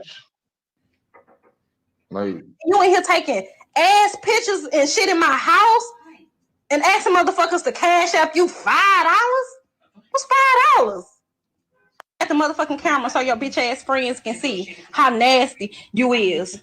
You don't even know how to wipe your motherfucking self. It takes a lot more than a So that's what you're doing? Huh? Otherwise, everyone You showing your ass in my house? You been live all day wanting no underwear in my house, huh? Huh? That's what you do? You selling pussy in my house? You selling pussy in my house? So I got a whore up in here. That's what you're doing? I'm talking to you. I'm talking to you. So you on Instagram selling ass in my house. That's what you're doing? I'm talking to you. I'm finna fuck you up. So there you have it. She said she's selling pussy in her house. We all parents here. Schoolboy, you have two daughters. I think Stephon, you only have a son, correct? yeah. So here's the thing. Why is she able to? You said two sons? Yeah. Okay, two sons. And Schoolboy, you have two daughters, right? Right. I just have a son. Go ahead, Schoolboy. So here goes some parenting questions. Her mother just said you in the house all day selling pussy on Instagram, right? Right. How's your 10-year-old in the house all day showing her ass on Instagram? What the fuck were you doing? She was in the room smoking Newports. Who was watching the kid while she was showing her ass on Instagram? And how the fuck does she have a cash app? The cash. She got a cash. All right. How does she have a cash app? Even if it's something that you bought for her, why weren't you looking at that shit earlier in the day? Right. How did she get a chance to do this shit all day long? You know. Yeah. But here's the other thing. She felt real comfortable calling her 10-year-old child a bitch. Right. Right. She did. Okay, cool. So you're talking to her like that. How is she? So she don't respect herself because you don't respect her. She know that shit because she know that you be turning up when somebody call you a bitch the wrong way. So she done grew up her whole life watching that shit, and then you gonna walk up in her face, pushing her and shit, calling her a bitch. Good job. She said she gonna fuck up later too. Well, and that's the thing. So what you think she gonna do when she run away? Where's she gonna go? To them niggas who was giving her $5? Because you ain't give her no fucking what do you call this thing? She didn't give her no allowance. Right. If she's moved by niggas sending her $5, that means that you're not giving her no money in her hand. So she thought that was something to have. Again, that's you and daddy's problem. Why that needs to be posted on fucking social media is beyond me. Steph, and first of all, Schoolboy, you raised some great points. Let me just say that. You know what I mean? You raised some real great points. Steph, your thoughts? Was she too harsh on her child? First of all, the confidence of a child is so fragile. Like hearing things from your mother hurts more than any other person in the world. You see what I'm saying? You're going to crush her, right? That's one. Secondly, you're putting it online for it to go viral. Damn. That's like Schoolboy said it. Handle your shit in house. I don't need to know how you discipline your child. I'm really uncomfortable with the bitch, but that's your house. I don't like berating children, but that's your house. But damn, we don't got to know it. Right. Like, you know what I'm saying? Now you call her bitches and hoes. Now you're frustrated. I get it. But you never got your message across. There was never a lesson learned. Like everything, all she got was verbally assaulted. That's it. And maybe physically assaulted after the camera went off, but I don't think it's a maybe. I believe her when she says she's gonna fuck up after that. I mean, I believe her too. I'll take her at her word. But that's bad parenting, man. Yeah, because what is that gonna teach the child? Is that gonna teach her not to do that shit on Instagram? No. It's gonna keep her from getting caught next time, getting her ass beat. It's going to keep her, like you said, schoolboy. One of the best points I felt like you raised in that in your evaluation is that she's going to end up in the same very arms of those people she's sending these cash apps. She's going to end up in somebody's I'm sorry about that. She's going to end up in somebody's, under somebody else's control, under some pimp's control. The point is to raise your daughters up to a level and see, like, of course, those of us who came around old players and pimps and shit like that in the max, like, they're gonna tell you, you're gonna introduce this woman to experiences that makes it harder for other niggas to do. So the next person can't do it, they don't get a chance to be with that person. So you're gonna raise your daughters up to a level where, and I mean, unfortunately, it just is what it is. There's some basic lessons in that. You're gonna raise your daughters to a level where it's not easy for somebody to randomly come in and be like, "Here, you want a peppermint?" and they run off in the car with them and go somewhere. Right. She's gonna leave for freedom. She's gonna feel like it's freedom. Oh, I can't do it in my mother's house, and for a woman of that and a child of that age to be already trying to get cash apps for this craziness. On one hand, we could say social media influenced them. Social media is showing her this, right? But then on the other hand, we gotta question the parent. So we gotta say, what the fuck is this parent doing? You know what I mean? I wouldn't be surprised if the parent is shaking her ass on live. Oh, my bad. I mean, cut you off. Yeah, I was just saying I wouldn't be surprised if the parent is engaging in that same type of activity. And and part of her reasoning was to shame her child's body. She told her, "You ain't got no ass. You ain't even got no ass." As if she had ass, it would be okay. And the other thing about it is, I mean, if we're gonna get technical, this child is overweight. What are you feeding this child? Why is she built like that at 10 years old? You know what I'm saying? Like, she's a big kid to be 10 years old. I'm not saying it's all her fault, but there are other things going on in that house that don't have nothing to do with what that child's responsibility is. Again, how the fuck is your child on Instagram all day showing her ass and getting cash apps? Again, she's able to be online all day. Little girls want to be just like their mother. She see her mama online all day. She see her mama glued to her phone, not paying her attention. She doing what she see her mama do. Yo, you didn't know she was in there taking pictures of her ass because you was in there on your phone. Shit is sad. Shit is fucking She sad. see what you do. She see how you took the first thing you did was took the social media. Your child was acting up. The first thing you did was show the world. Because the attention is more important. I'm pretty sure she did it on the child's social media too. Is what what I'm assuming. However, with that being said, why does the child have social media? And I want to say that there's a good film out there that my brother Steven put me on to. Steve-O, salute to you. I think I might have missed your comment earlier, Steve-O, by the way. Steve-O says, Grand Rising. Good morning, Kings. Good morning to you, brother.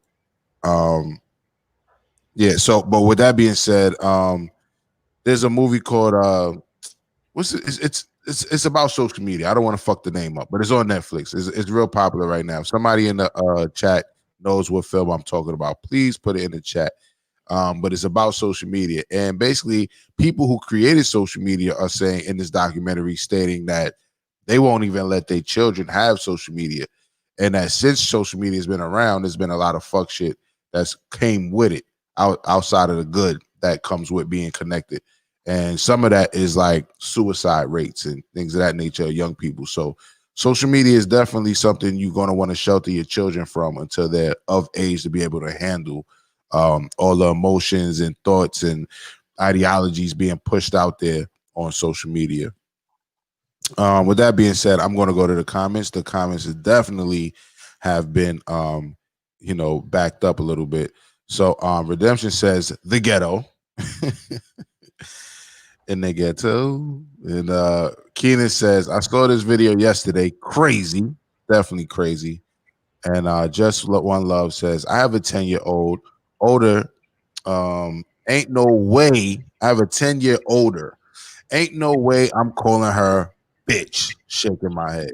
That's a fact. I'm not. You're not gonna call your child a bitch or degrade them for not having an ass yet. What type of shit is that? Like, Yeah, yeah, go ahead. Go ahead. I was about to say I thought it was disturbing. Like I said, I'm not culturally from where I live right now, so the culture here is strange to me, right? So I remember when my kid was little in a damn diaper, and that other side of the family was like, oh look, she got a little booty, and I'm just like, you talking about the baby in a diaper? And they thought the shit was cute, and I was like, yeah, y'all motherfuckers are nuts. But I'm the weirdo for saying the shit's nuts, and they're just weird. They're fucking weirdos. Well, I'm glad that your daughters have you as a father to protect them from the fuck shit. Sorry about that. All right. With that being said, Turn the United Ronin Networks. Make sure you subscribe to that page. By the way, that page has a lot of audio books on it, and one of them is one of my favorites right now. Be More Careful. They just want to throw that shameless plug out there. Degrading her is not going to help. Shaking my head. That's a fact. It's going to make it worse. It's going to drive her into the arms of a sex trafficker. You know what I mean? That's all that's going to do. And Redemption Song says, this situation can be broken down in so many ways. This child is a victim, plain and simple. That's a fact. Definitely a victim. And Virginia Sim says, why is there a constant need to post this shit on social media? And that's part of the fuck shit about social media. Steph? No, I'm just like, I don't know, dog. Like, Slim, I'm confused with you, bro. It's beyond me. Keenan Carl says, shit sad, man. Shit is definitely sad.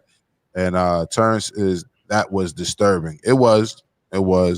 And Mug says, morning. Did you see the doctor versus drug dealer video by Honey Badger? No, I didn't see that video. I'm assuming that you have my IG. Maybe send it to the IG, but not the JahLogic, the chicken _and _beef _TV. And I'll probably pull it up. Turn says that's really gonna help. Exactly, it's not. Just One Love says, daughter 9 times out of 10 got it from her mama, and we definitely saying that as well. We agree. Brooklyn Hundred says, where's the support? She killed her mentally. She definitely killed her mentally. And that would have been such a teachable moment for a real right parent. However, let's be objective really quick, right? How angry would you be if you found out your daughter, 10 years old, was accepting cash apps, for body pictures and things like that? Starting with you. What I would be angry about is the fact that no one was monitoring her social media. I'd be upset about the fact that I didn't put controls in place. I'd be upset about the fact that I didn't teach her beforehand, before giving her the tablet and exposing her at 10 years old to social media, that I didn't tell her, hey, there's people out there that are going to want to see pictures and stuff like that. They're going to offer you money, and you're going to tell them no. Because if you don't, they're going to steal you, and I'm never going to see you again. Like, I'm going to scare her that way. That's some real shit you said, because not for nothing, my mother definitely told me at a young age not to sell my body when I got of age. And she wasn't talking about prostitution. She more like talking about being a gigolo and or porn star. You know what I mean? So, but I definitely had that as part of the talk when I was young. Like, listen, when you get a certain age, you're going to be attractive to people. You know what I mean? And they, don't sell that. You know what I mean? So yeah. With that being said, Steph, you had something to say? About this comment where it says, about being objective. How angry would you be if you found that out? Oh yeah, that's right. I honestly, I'd be on 10, right? I'd be on 10. However, me being on 10s does not mean I'm gonna sit there and berate my child, right? Of course, I'm a disciplinary, like I'm the disciplinary dad. So I don't know. Well, for my sons, this will bother me particularly in a different way. You know what I'm saying? Especially because, like, you know, there's a lot of, like, we don't talk about it, but like it's a lot of people who are trying to molest little boys. So that would, you know, and so he getting online. That's like a whole different rabbit hole. Before a little girl, I would definitely have to break down etiquette of what like how to be a lady and shit like that. But it's definitely disturbing. And also, like, yeah, it is some fault of my own if that happened. You know what I'm saying? Yeah. Like I have to own some responsibility. Like I just gave you a phone and let you run loose. So you're saying, I think you both are saying, even though you'll be heated, you'll take responsibility. That's what parents are supposed to do. When your kid messes up, it's your fault. Mm. You know what I'm saying? And a lot of sucker ass parents have that mentality. Well, the kid's just gonna do what they want to do. No, nigga, it's your responsibility. That's your responsibility. You're a bum for that. So the one other part that I just wanted to bring up, I'm sorry to cut you off. One other part I wanted to bring up was the fact that for young boys, for those of us with young boys, we also have to be careful of them receiving those type of pictures because now they're on the sex registry for child pornography. Facts. The same way your child could get arrested for having sex with someone their age as a male for statutory rape, they could definitely be charged for receiving those pictures, even if his friend sent it to him. So Right. if his friend got a picture from a female and then he sends the picture to his friend, that could in turn make him liable to get charged as well. So that is a jewel you just dropped. So I love this fucking show. Brooklyn Honcho says, where's the support? She killed her mentally. Facts. Keenan Carl says, she said for $5, as if you should be charging more. Right. Yeah. And she also said you ain't got no ass. Like she should be, like she needed an ass. Like She's it's a about bum. She's a bum for that shit. Yeah, like the parent definitely told on herself more than she exposed the child. Well, you know what? I will say this. It sounds to me like that's a single mother household, and I'm just gonna be real with the shits. Like everybody likes to big up the single moms and shit like that. That shit's cute, but the fact of the matter is, it's also not normal. So you get situations like this where something else should have been said. Some other thought process should have went into that before you attack that child like that. A father in that home who's an effective father doesn't let that happen. Bars. Mug says little girls growing up with no fathers, they look for one in the streets because they lost in the frost. Cold world. Turn says disgusting. Virginia says facts, schoolboy and Steph. And JJ says, how old is mom? We need to do better. And if she was to sell it, would probably be an upgrade. She should have been taking notes and selling to the way she sounded respectfully. Well, it sounds like the mother taught her how to receive cash apps for pictures and shit like that. That's what it sounds like. So I don't know about taking notes, but it does sound like the daughter might have been taking notes from the mother. Turn also says that poor baby. Facts. And he's also agreeing with something that was said. Mug is also saying age of little children raising children, even younger children. And Slim says also it's distributing how it's disturbing how there are so many sickos out there willing to look at underage child online. So you know what? That's another good point. I feel like instead of exposing the girl, it should have been time to expose the pedos who was cash apping her for those pictures, because obviously now you have their cash app, you have their handles, you have the account she sent the pictures to. So you got more than enough to expose the people who are actually looking at these pictures and soliciting them, instead of taking the time to embarrass and put your child through the ringer. Schoolboy, you look like you're trying to say something. Your mic is on Teddy Riley. And now your daughter's going viral on World Star. Right. So right. what the fuck was the point with your goofy ass? Like, listen, if that's my baby mom's, we're going back to court. Mills Lane says social media is exposing terrible parenting. I'm glad we all see through the bullshit. Salute, Mills Lane. And Kaya says the degradation was disgusting. I understand being disappointed in your child and not knowing how to react, but this is an honest reflection of the parenting or lack thereof. We got to do better. Facts, Kaya. And Turn also says, I cannot disagree. Lots of pros, but many cons. No, I think Kaya hit it right on the head with that one. I agree. I agree. Mugg says, is that dopamine that these girls are looking for? It's that dopamine that these girls are looking for. There we go. Thank you, Redemption. The Social Dilemma on Netflix. Hey. Oh, that's what, bro. I'm gonna tell you this. I'm gonna be honest. You did a trash job at describing the movie. Because I seen that movie. I ain't know what the hell you was saying. I was like, the movie's about social media and how it affects us and how the people who created it won't even let their children on social media because of the effects of social media. The Social Dilemma on Netflix. Salute to Steve for putting me on to that. Steve O, good looking. And he said it as well on Facebook. Thank you, Steve. I appreciate it. That movie, I promise you, will change your outlook on social media. The Social Dilemma on Netflix. Definitely. And while I'm at it, we got an interview next week coming up with a friend of mine who was in a movie of a movie produced by an associate of mine. And I want everyone to check this film out this weekend because we're going to review it and then we're going to talk to one or maybe more people in the film next week. I think Monday.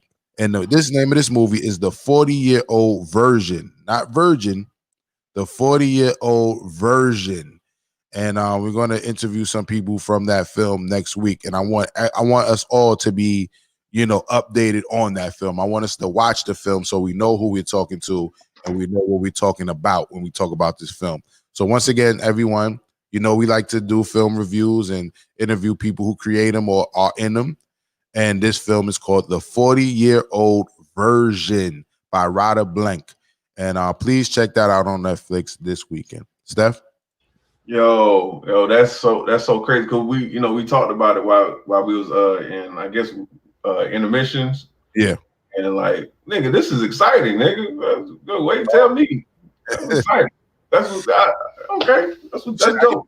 I missed the your man who I don't want to mispronounce his name, but who did the Yusuf Hawkins documentary. Oh yeah, Victoria. Yeah, I missed that because I was out of town, man. Man, I'm excited about this. I'm excited. That's what's up. So I usually don't even tell people shit. I just kind of spring it on us. But while we on the subject of Netflix, I do want the audience to watch the film in advance. So when we have this conversation, we're all on the same page. All right, but yeah, that's what's up. And I'm gonna try to get more people from the film. But at very least, we're gonna have one person from the film, and then maybe as this season go on, we might get a few more people from the film on the show. Turn says, thank you kindly, bro. Salute to you, man. That's my big bro right there. And Mug says, I don't do IG feel too much. I don't do IG too much tomfoolery. Luckily, I do have a Facebook. Yeah, I prefer Facebook over IG as well, but apparently Facebook is more of an older person's thing. So I'm showing my age when I say that, but I ain't that old. But with that being said, IG is all about the scroll and the clicks and the pictures. Facebook, you can interact a little more, but social media as a whole, after you watch this film, you will see is on some fuck shit. Social media as a whole is on some fuck shit. I repeat. Brooklyn Honcho says, I have a 9-year-old and an 11-year-old boy, a 9-year-old girl and an 11-year-old boy.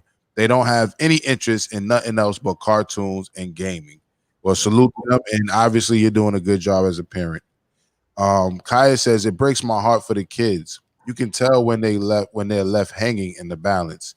Yeah, it's sad to me as well too, but I want to say this to give us a little to not make it all grim. You know what I mean? I do want to say that, there are a lot of us who come from fucked up backgrounds who find our way out or found our way into success and found our way to kind of, transform the trajectory of our lives, no matter how we were raised. So let's just hope she has the, willpower to want better and she receives it. Virginia Sim says, I use this video as justification to get full custody. Word, schoolboy. Facts. So with that being said, we don't have but too much time left with the show, but we do have another segment, and that is called The Lie, the late-ish in entertainment. Once again, it's called The Lie, the late-ish in entertainment, and that's basically our entertainment news segment. And I think we all know where we're going with this next, and we know who's hosting it. Stephon with The Lie. So let's get into that.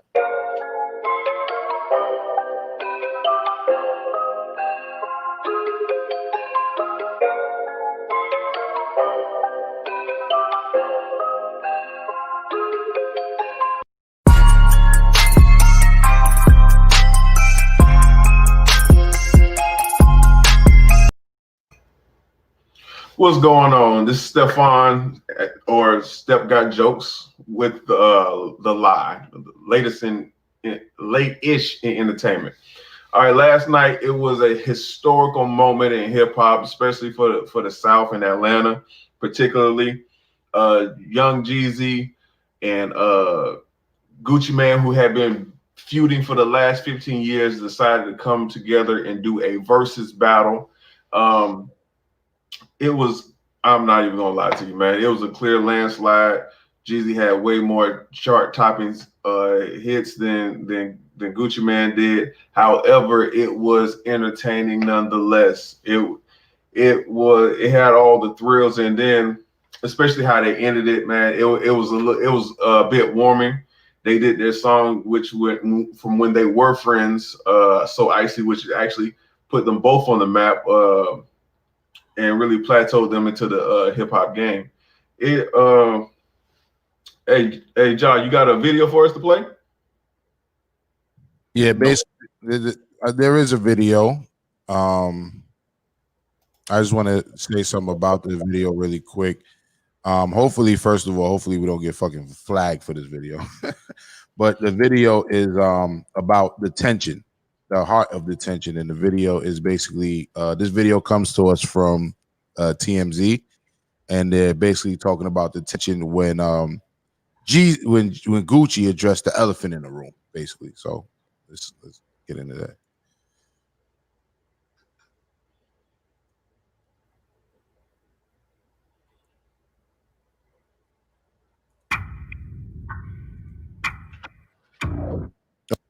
Okay, and there's an ad first. So but really quick, did you catch that tension in the room? And obviously your take on it is that he won. That's your official take on it, right? That Jeezy won. Yes. I think everybody agrees with you, man.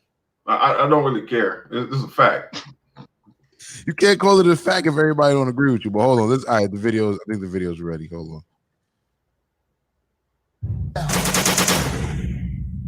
Damn. Broke the internet. I tell you what. Put that nigga ass in the dirt. I tell you what. Smoking on Pookie tonight. I tell you what. This how we gonna do this. Send some more, I'm gonna send them the same way. In a box back to you. Are you doing free kill? Free kill. I tell you what though. See, when I even called you and extended this invite, my nigga, I did it as a real man. It's been 20 motherfucking years. 15 years. Okay, well, how many? You still talking the same shit. You feel me? Still talking the same shit. Hey, man, you gotta take that. Let me talk, my nigga. Let me talk. Listen. Let me talk. I don't want to talk. I'm too talking. It's your turn to do the song. What are we gonna do? That's right. Are we gonna do some music? I tell you what, my nigga. I tell you what, it go like this. When I extended the invitation, I did it as a real man. You feel me? Because I told you straight off the dribble. I told you off the dribble, nigga, we can't do nothing if it ain't street. If I can't perform the truth, we can't do it. It's all good. But let me say my piece. Let me say my piece. Let me say my piece. It's like this, bro. I extended my hand because I'm a real man.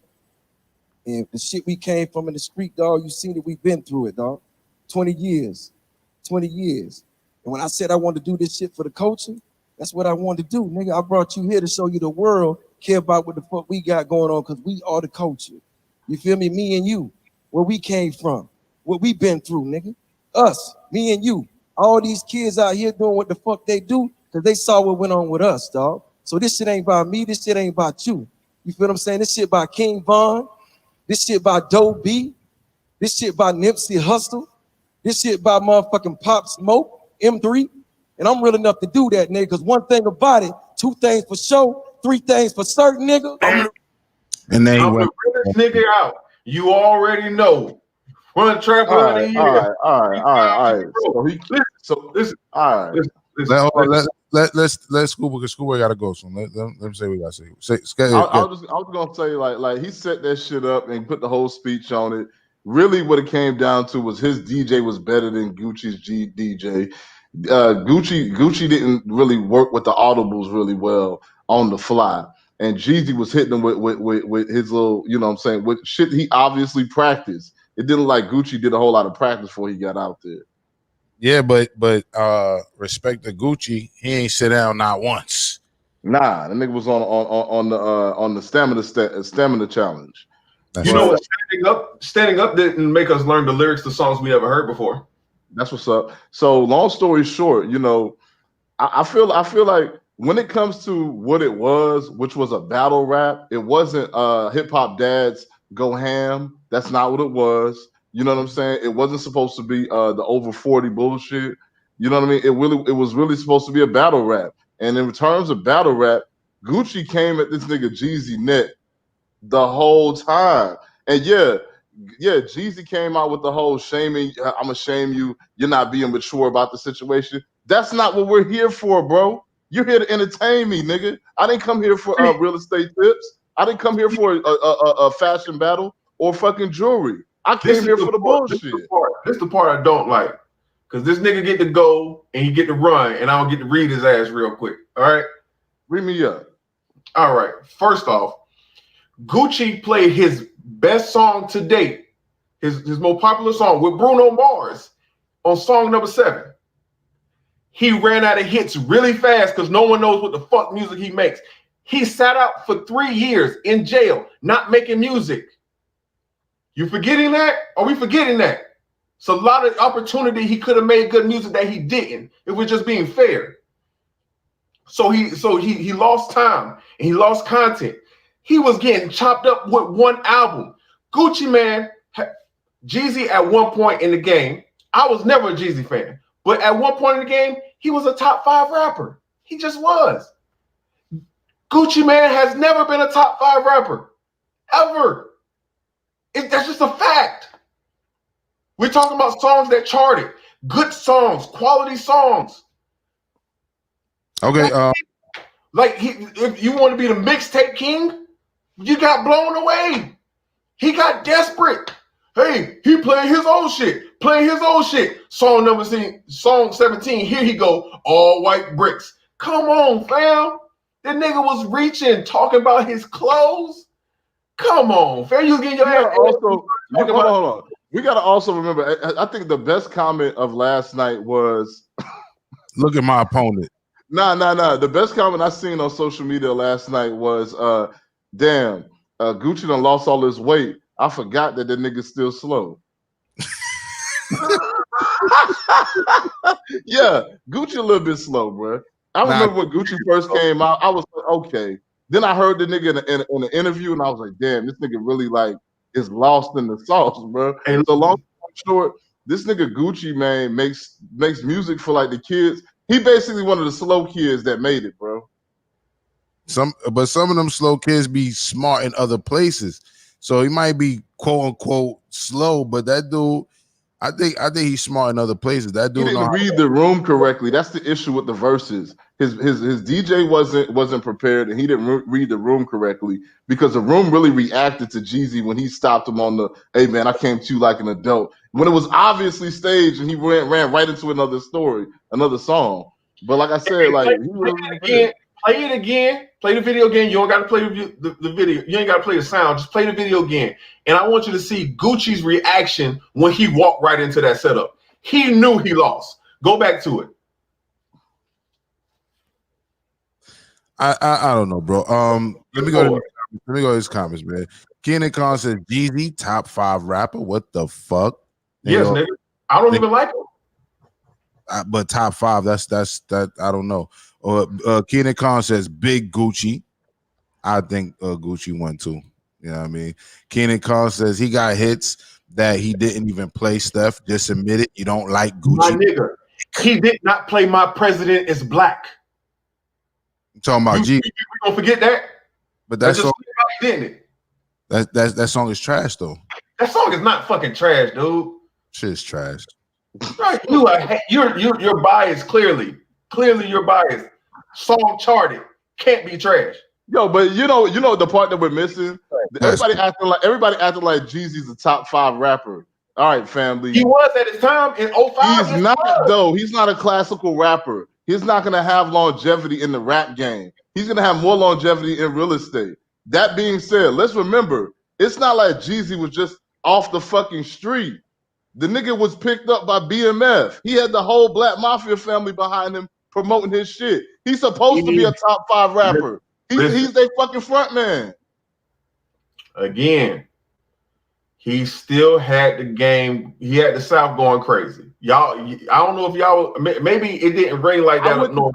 Remember, I was in Atlanta when he was coming up. I'm telling you, it was crazy. My point is neither one of us were fucking fans of the nigga. He was a commercial success. He's not the people's champion. Thank you. That's what I was trying to get at too. And we can't talk over each other. But listen, I don't believe, and I want to agree with that. I don't believe commercial success means you're hot. A versus, aka a battle, is a battle. It's exactly that. Now, usually I do track for track and I make my little list. I didn't do that yesterday. You know what I mean? Bro, hold on. Steph, please. We can't talk at the same time, please. Hold that thought, right? Or like what Schoolboy called it yesterday. What you called it? Nigga, some shit. I couldn't do the whole the track for track thing. I didn't have it in me last night. But I enjoyed Gucci's performance way more than I enjoy Jeezy's. I'll just say that. But I want to say that my main point is commercial success doesn't mean that's how you win a battle. Because if that was the case, the battle would be waged on Google. You would just Google who got the most hits. That's not a battle. When people are battling, it's a performance. Give me your best, and match them up. It ain't about who made more money. It ain't about who sold more records. It's about who won the actual verses, who won that battle that we watched. So let me get this straight. Don't talk over y'all so y'all can have the floor and pretty much just go. That's it. That's what y'all just did. No, y'all talked over me the whole time, and now I got to be quiet while y'all go. That's just First of all, y'all didn't do anything because I never talked over you. You and Schoolboy did the shouting match. I wasn't part of that. Don't talk over me because my mic breaks up and I have a fucking $1,000 mixer and a fucking $700 mic, and people can't hear me when people talk at the same time. That's why I say don't talk when I'm talking. But I wasn't part of that shouting match. My bad. So you wanna come back my actual point? I mean, clearly, Jesus. I'm gonna get back to what I was trying to say. Gucci was clearly bothered. Was more bothered than Jeezy, right? Because the niggas, first of all, when he going into his comments saying, you know, me and you been at this 20 years, he like, nah, nigga, it was 15. It's 15. Like, oh, you been keeping track, huh? Bro was big mad. He was definitely bothered. I would keep track of how many years it's been since niggas tried to kill me too. Nigga, dude, but you killed the nigga, right? That nigga been dead longer than y'all knew him. I pop a bottle every year. That nigga been dead. But he been dead longer than Jeezy knew him. Think about that fact. Longer than Jeezy knew the kid. Crazy, right? Longer than Jeezy knew the dude. Friend has been dead longer than they had a friendship. Longer than, I'm trying to clarify, longer than who had a friendship? Okay, dog who Gucci killed, he was friends with Jeezy. Right? He's been dead longer than Jeezy and him were friends. Okay. His death, so it probably don't affect dog no more. No, I don't think it do. But when you talk about him knowing how many years it's been, I'm just saying.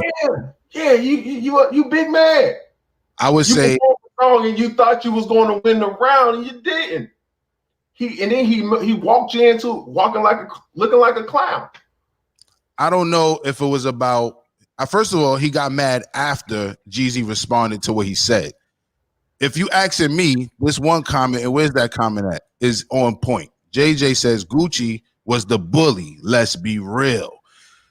Gucci came in this fucking battle shitting all over Jeezy. That nigga first track was coming at that nigga head. That nigga came off the rip coming at that nigga's head. Okay, let's say this. I gave Gucci the first 2 rounds. Did you? I gave him that, definitely that first one, absolutely. I gave Gucci the first 2 rounds. Then it was bam, bam, bam, bam, bam, Jeezy. Then that's when he knew you talking about he couldn't read the room. He read the room because he was like, nah, play some of my new shit. Play some of my new shit. And then that's when they dropped the song with Bruno Mars. What battle was y'all watching? I think when you say he read the room and then said, let me play my new shit, I think that's false because guess what? They had the track list before they stepped their foot in there. So he said, hold on, he said, play my new shit because he planned on playing his new shit. Now, he said, hey man, I'm tired of playing this new song. Hey man, who the DJ? Hey, don't play no more play some of my new stuff. Play some of my new stuff. That's what he said during the battle. Like he changed up. Yeah, paraphrasing. He said, you're playing the old shit, and I'm paraphrasing too, but he said, Jeezy's playing all the old shit. I want to play some new shit. I think he already had that in the set list. He knew what he was about to play. He knew he was about to. So anyway, he played that, right? He won that. I gave him that round too when he played the whatchamacallit. And then again, bomb, bomb, bomb, bomb, bomb. He's literally just losing round after round after round. I got the 17-5. Once I got to that number, I stopped counting. 17-5 color t-shirt. Ain't no reason to keep counting no more. I'm gonna go ahead. I'm gonna go ahead and give it to Gucci because, like I said, Gucci's the street's favorite. You didn't watch it. You didn't watch it. I watched the whole thing, but yeah, man, that's how I feel about it. You know what I'm saying? And this is the thing about the verses, man. It's not scientific. Everybody got their opinion. Yours is wrong, unfortunately, and that's okay. That's okay. But y'all had your minds made up before last night. Yeah, pretty much. Okay, pretty much. I ain't gonna lie. Like I knew that going into it, if we're gonna do a versus battle of niggas who are claiming to be like trap rappers, I'm gonna go with the trapper, not the nigga who was rapping for the trappers. I think you had your mind made up before too, because you kept talking about these commercial successes and not the actual battle. Nigga, we talking about music. Yeah, but we're talking about a battle. Even some of the diss songs was like, okay, like he came, like I said, he came out the gate with the diss song, and he came out in the second song, I think was a diss too. I gave him the rounds. But then when the niggas is playing bangers, nigga, it is what it is. And then you playing mixtape cuts. I'm a casual fan. I'm not a diehard Gucci, not a diehard Jeezy. None of these guys are on my playlist, fam. But what you can't deny is a song that's been a hit. And this nigga playing mixtapes and got him going up against hit songs. That's slaughter.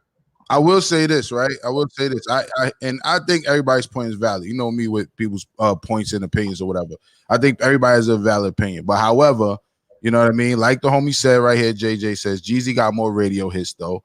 And I'm going to say this, and someone who knows the music industry a little something about the behind the scenes thing, yo, for something to become a radio hit, the shit don't got to be hot. But you talking like Jesus? You talking like Gucci a dope rapper? Hold on. The shit don't gotta be hot for it to make the charts. It don't have to be hot to be a radio hit. There's something called radio promoters. Radio and Schoolboy had to go, y'all. He's Schoolboy's piece in his absence. There's something called a radio promoter, and they won't admit it publicly, but we all have heard of payola. Radio promoter is the professional way of phrasing payola. That radio promoter job is to not only have relationships with the DJs, relationships with the radio stations, but it's also to slide them something.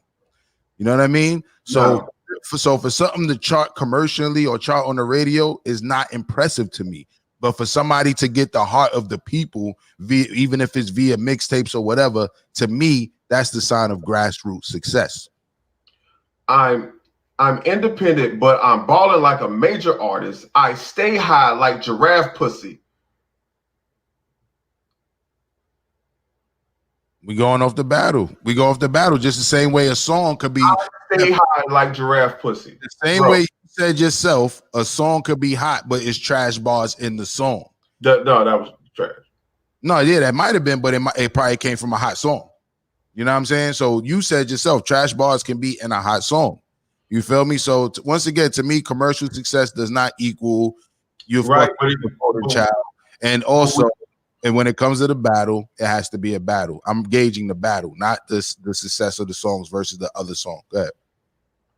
Okay, but you sat there and said we pairing song for songs like Gucci's a good rapper. He's not. I mean, this is my thing. There are rappers that aren't that good at rapping, but they're good at staying in the pocket on a song, right? So if you take the beat off there and you listen just in straight context of the words or listen to their flow, there are rappers that are trash. But at the same time, if you can stay in the pocket of the song and the song is still tough, or the context of the song, I'm feeling what you trying to say, I'm gonna fuck with you. You know what I'm saying? But let me just read these comments off. So Keenan says Big Gucci, which we read already. Keenan also says he got hits that he didn't even play, which we read already. And then he says Jeezy, top 5 rapper. What the fuck? Keenan Kong also says Gucci ain't slow. He was just drugged up back then. See, I can see that. And I also don't think he's slow because of how he's managed to stay successful. There's a lot of smart motherfuckers who can't even stay successful. So we got to give that man credit. Gucci last night said, I don't know where this nigga from, but I stay 5 minutes down the street. I'm from 5 minutes down the street, right? His hood, Zone 6. And then the song was about Zone 6, right? Yeah, he was talking about his hood. I'm from 5 minutes down the street. Where he from? Basically saying that this nigga ain't from the hood. That's why he's saying I don't know where this nigga really from, because that he's basically insinuating this nigga is one of the people that popped up, probably grew up in the suburbs somewhere, and then got cool with some drug dealers, and then started playing the hood. But he's saying he really from that shit. You know what I mean? Let's not act like we don't know how to read between the lines, bro. You know what I mean? Virginia Sims says Jeezy top 5, laugh out loud. Nah, bro. And then he had the best album. He had like one of the biggest albums that year. What are we talking about? I'm not saying he's a top 5 rapper lyrically. I'm not saying he was my favorite rapper. He's not in my top 5. Okay, but so are you going to answer this question, or Virginia Sims says give me your top 5 stuff? J Nas, Big Pop, DMX. Next.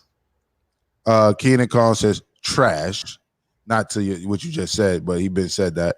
JJ says Gucci won on street respect, but Jeezy will never let his first album numbers never left his first album, never play. Oh, he never left his first album and never played the rest.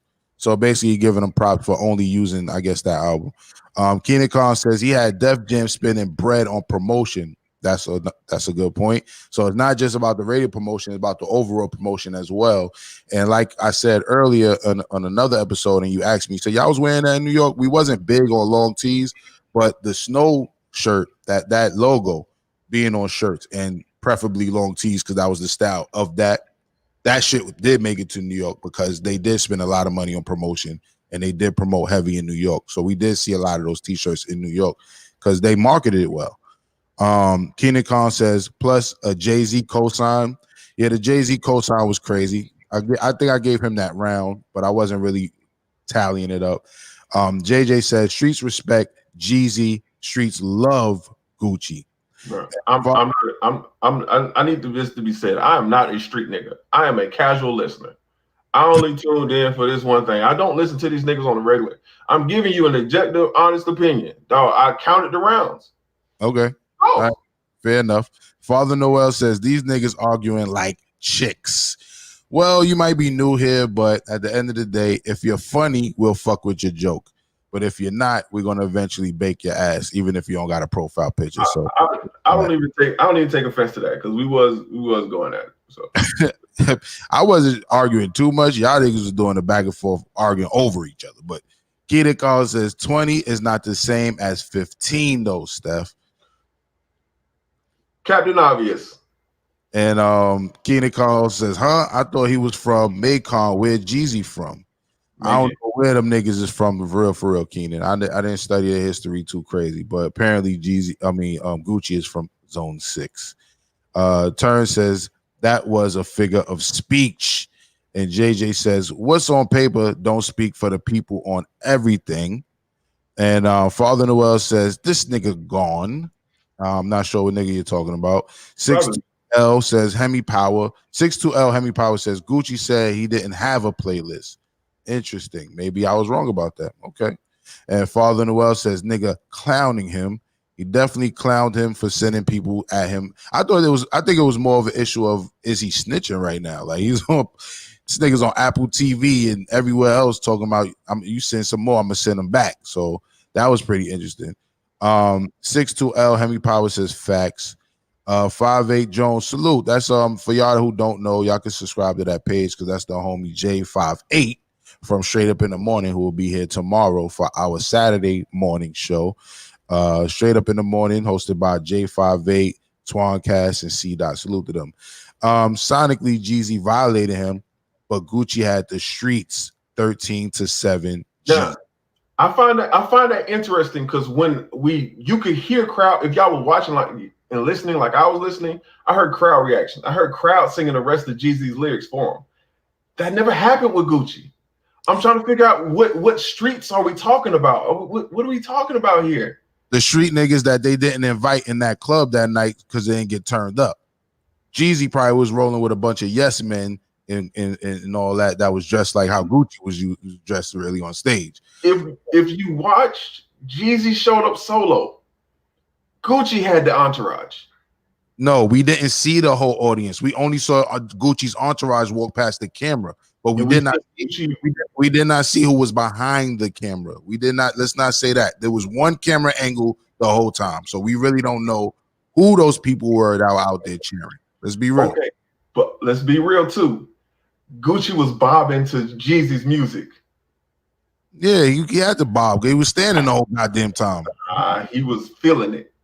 All right, J58 also says peace, fellas. Peace to you, good brother. And Keenan Khan says, admit it, Steph, you don't like Gucci. Steph, he really don't like none of them. Hemi Power says he's laughing. Virginia Slim says 2 Chainz will have been better against Gucci. Equally trash rappers. J58 said Jeezy sonically won, but okay, we read that already. Keenan Kong is clarifying Jeezy is from Macon, Georgia. And so okay. And Keenan Kong says Gucci's from Alabama and moved to Atlanta when he was 9. And Hemi Power says Jeezy is from Columbus, South Carolina, and Gucci is from Alabama. And Kai, I thought Jeezy was born in Chicago. I don't know if I can. I don't know. Kaya says, I feel like you missed the point if you're picking who won. I love the mess and was Team Gucci, but I respect how they came together for the culture. Yeah, they definitely came together for the culture by the end. You know what I mean? So salute to them. And Shuby is laughing. He says, I'm a casual listener. And Keenan Khan says, never heard of that. I could be wrong. And 10, that man says, Jeezy washed them. And Slim is saying peace to J58. Once again, y'all check out Straight Up in the Morning. If you haven't, check out Straight Up in the Morning, Saturday mornings here on the Rant Network. And Miss Mitchell says, I feel like y'all should play So Icy. and yeah, so you know, we try to be careful with what we play. Sometimes shit gets a little twisted with the copyright claims and all that. However, you know, we usually do play music, but right now, I told you guys, I'm working off a different system. I'm not on the actual work computer that I enjoy using, so I'm not going to mess up anybody's song by playing a video that ends up skipping right now. Usually we'll play some songs by Mr. Motherfucking Esquire. Shameless plug. But yo, salute to everybody who got the numbers up right now. Also, click like. You know, I guess I'm gonna do the corny thing. Go ahead and click like. Make sure you subscribe. I see a lot of new people in the chat today, and that's a good look. Kaya says Jeezy definitely has some radio hits, and I was vibing, but Gucci had me lit. I felt like it was the perfect complement to each other. It definitely was. And you know what? With this being said, I think 50 Cent need to get off his high horse and go on ahead and battle Ja Rule. If these two niggas could battle, right? I think they need to just go ahead and make that happen. And Hemi Power says, from a versus point of view, Jeezy understood the platform and played hits. Gucci played mixtape tracks for street dudes and not for this platform. Jeezy body Gucci. I'm out. Peace, fam. Well, peace to you. And salute to everyone who was new in the chat today. Salute to my co-host, Stephon, a.k.a. StepGotJokes. And salute to Schoolboy who had to run because y'all know Schoolboy is a career man, so he got to be on a certain time constraint. And with all that being said, we really appreciate y'all coming today. Happy Friday. We made it to the end of the week. Enjoy your weekend. And some of you might be doing Friendsgiving type activities this weekend. Enjoy it. Be safe. And with all that being said, this has been the morning rant. Everybody have a great rest of your day and a great weekend. See you next week. And go ahead, Steph. No, I'm about to say Jones 58 J5. If you can contact me, please do so. I'm trying to hit you up. But that's it. Yeah, no doubt. So yeah, because and just let it be known that Steph, you're taking contestants for your show, correct? Right. Right. So what's your Instagram? Let them know your Instagram so they can hit you up on IG in case they want to be on the show. My IG is StepGotJokes, just like it is at the bottom of the screen. StepGotJokes. That's it. All right. And one last question. Slim says, who y'all want to see versus the most? I think I just said it. I really would love to see Ja Rule and 50 battle because I think a lot of people will obviously go for 50. And whereas I think 50's commercial hits aren't that great, but his mixtape hits that made him great are fire. And I think that people are sleeping on the songs that Ja Rule had. So I would love to see that. And J5A said, that's not happening, Ja. That ATL vibe hit different. Nah, man, fuck. I don't care where you from, New York, Atlanta, whatever. As street niggas, if Gucci bodied this nigga Homeboy and all this shit we talking about, if they can still do a versus, 50 Cent and Ja Rule should be able to do a fucking versus. That's how I feel. Redemption, thank you for checking in. Go ahead. Now, I was going to answer that question too. I was like, I really want to see Jay and Nas, but that ain't going to happen. They too big for it. They up there. They not going to do it. I don't think they're too big for it. I don't. I think they can do it. And they have a relationship with each other, so they should do it. They have a relationship with Swiss Beats. They have a relationship with Timberland. So they shouldn't feel like, and we were kind of talking about this off air before we got on air, who you see on your way up is who you see on your way down. Don't stun on this versus platform. You know what I'm saying? Don't stun on 1 million plus people in the room together at the same time. All those blue checks people in the comments enjoying the fucking show. They not too big for that. And speaking of that, I thought it was interesting who I seen in the in the chat. I seen Kodak Black in the chat. Ain't this nigga locked up? Yes. How the fuck was Kodak Black in the chat? And I also seen the OWN network. I seen Oprah's network in the chat. Like, give me a fucking break. Hey, I seen ESPN in that bitch. I seen Foot Locker in that mug. Definitely seen. Foot Action. I seen Foot Action in there too. Yeah, Foot Action. That's what it was. Foot Action. But here's the thing. Here's one comment that had me going, right? Because after the show, they promoted they were gonna have the after party at the compound, right? Right. And the nigga Derek Jackson, who I usually don't agree with, I agreed with him tonight. He says, if you go to the compound tonight, you brave. Respect. Yeah, I agree because I was like, y'all niggas going clubbing together now? Like, get the fuck out of here! Like, y'all niggas gonna be in a club together? I ain't trying to be in that club. Not with none of them. Nah. 10 that man said Gucci played himself with the childish antics. You call it childish? I call it entertainment. He came there ready to address the elephant in the room, and he addressed it. You know what I mean? And he ain't hold back. Gucci ain't hold back because they supposed to be, cool enough to do the battle and none of that. He ain't hold back when it comes to the beef. You know what I'm saying? That they once had. JJ said, let's be real. They both only had security and family in the crowd, laughing out loud. J58 says, Wyclef versus Akon. I ain't trying to watch that J58, man. Salute to my Zoe Wyclef. Salute to the African brother Akon, but I ain't trying to watch. That's the one battle I ain't gonna watch. I ain't keep it real with you. I fuck with the Fugees and some of Akon music. I ain't fucking with that battle though. Virginia Sim says Harpo loves thugs. That's why she can't let Stedman go. Salute to Stedman's pimp hand. And Just One Love says, I felt like it was a celebrity party. Yeah, the verses are usually, that's what it is in the chat. It's a virtual celebrity party that you can kind of, it's an industry party that you're privy to be in. You know what I'm saying? I remember I was in one industry party with Casey where, speaking of Jay-Z and Nas, they both were there. So that's why I say they're not that big. You know what I mean? That's really perception. You know what I mean? These regular motherfuckers at the end of the day, you know what I mean? That, believe it or not, you probably could meet and listen, get them on the fucking verses. You know what I'm saying? Keenan Khan says Stacey Abrams too. Okay, she was in the chat too. Hey, Logic, did you cringe when she came on the screen like I did? Nah, I missed that part. I was like, yeah, she came on at the beginning before they even got into the songs, and I was like, nah, this ain't the time. We here for the nigga shit. Go on somewhere, Miss Stacey. That's how I felt when I think Michelle came on one verses, and it was another. Michelle did one, and so did Kamala. When Kamala came on, I wasn't feeling that joy, but I was watching the battle in the beginning, and it kept taking too long, so I kept going in and out, so I missed that part. But Father Noel says, I cringed too. I thought her neck was sweating. There you go, Father Noel. Now you're getting it. That's how you come in the chat. That's how you come in the chat right there, Father Noel. Make us laugh. All right. And J58 said awkward as hell. Just One Love says talking about the chat for the verses. We know. Keenan Khan says somebody said Fat Gucci and Skinny Gucci were battling like Buddy Love and the Nutty Professor. Yo, I think the nigga might be a clone because he ain't know none of his old shit. He was like, hey, nigga was stumbling through all his old shit, but his new shit. Yeah, I feel you. And Gucci should have played more bangers to keep up. I mean, maybe he thought he had it from what he was doing. And Virginia Sim said, yeah, that shit comes off as pandering. It don't come off as it is.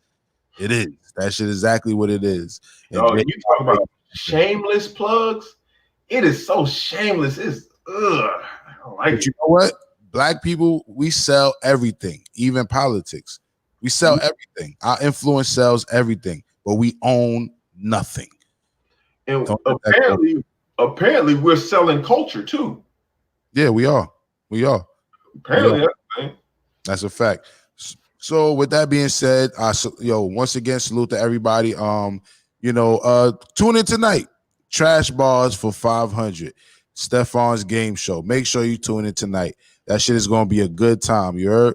Trash Bars for 500. Make sure you tune in tonight at 9 p.m. This particular episode is going to be fun. All right, so I look forward to it, and it usually is fun in general. So, but with all that being said, thank you all for being on the check-in. We appreciate you all. I'm happy to see every last one of the names in the chat. I'm happy to see the new names in the chat, the new viewers. Salute to everybody who's watching the rebroadcast. My name is JahLogic, aka Mr. M. That's the homeboy Steph, aka StepGotJokes. Salute to Schoolboy, and this has been the Morning Rant.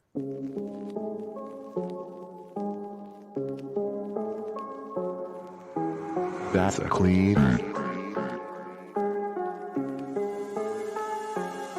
I said the difference between you and I is I'll probably be in my took the heart for problems before I get involved and try to solve my problems. I got time on my hands, but talking you off a ledge was never part of my plan. I listen to thought that I'm the old far away.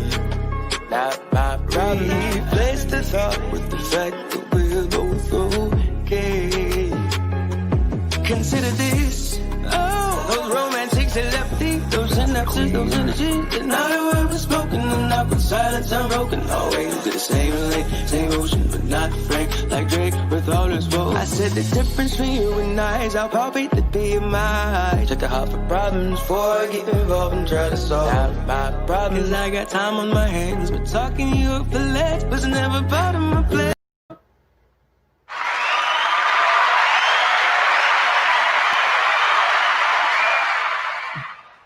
You see that? What? Keenan Kong got the job, by the way. Salute to the homeboy Keenan Kong. He got the job at shit. the That's what's up, man. Yeah, I believe at the nuclear plant. My man, Keenan Kong, salute to you, man. I hope you stay safe out there, make that money, take care of that family. I had to stop the outro just to salute you, bro. Salute to you, man. And no game. No doubt. Stay sober now. Stay sober still. I mean, while you working at that nuclear plant. Or don't. You know what I mean? Just get a grip of the job first. Get a scope. Get a layout. Know when they do the drug test. You know what I'm saying? But yo, we out of here. We about to. Oh, and salute to Virginia Slim. He said salute to JMJ and the Black Wreck-It Ralph. All right, we back out of here. What do you mean?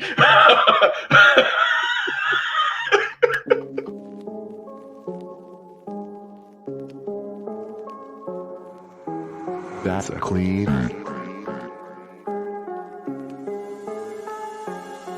I said the difference between you and I is I'll palpate the BMI. Check the heart for problems before I get involved and try to solve not my problems. Cause I got time on my hands, but talking you off a ledge was never part of my plan. Listen to thought that I'm the old far away. Not my problem. Replace the thought with the fact that we're both okay. Consider this. Oh, those romantics that left me, those synapses, those energies. And now the word was spoken, and I put silence unbroken. Always the same lane, same ocean, but not frank. Like Drake with all his woes. I said the difference between you and I is I'll palpate the BMI. Check the heart for problems before I get involved and try to solve not my problems. Cause I got time on my hands, but talking you up the ledge was never part of my plan. Listen to thought that I'm the old far away. Not my problem.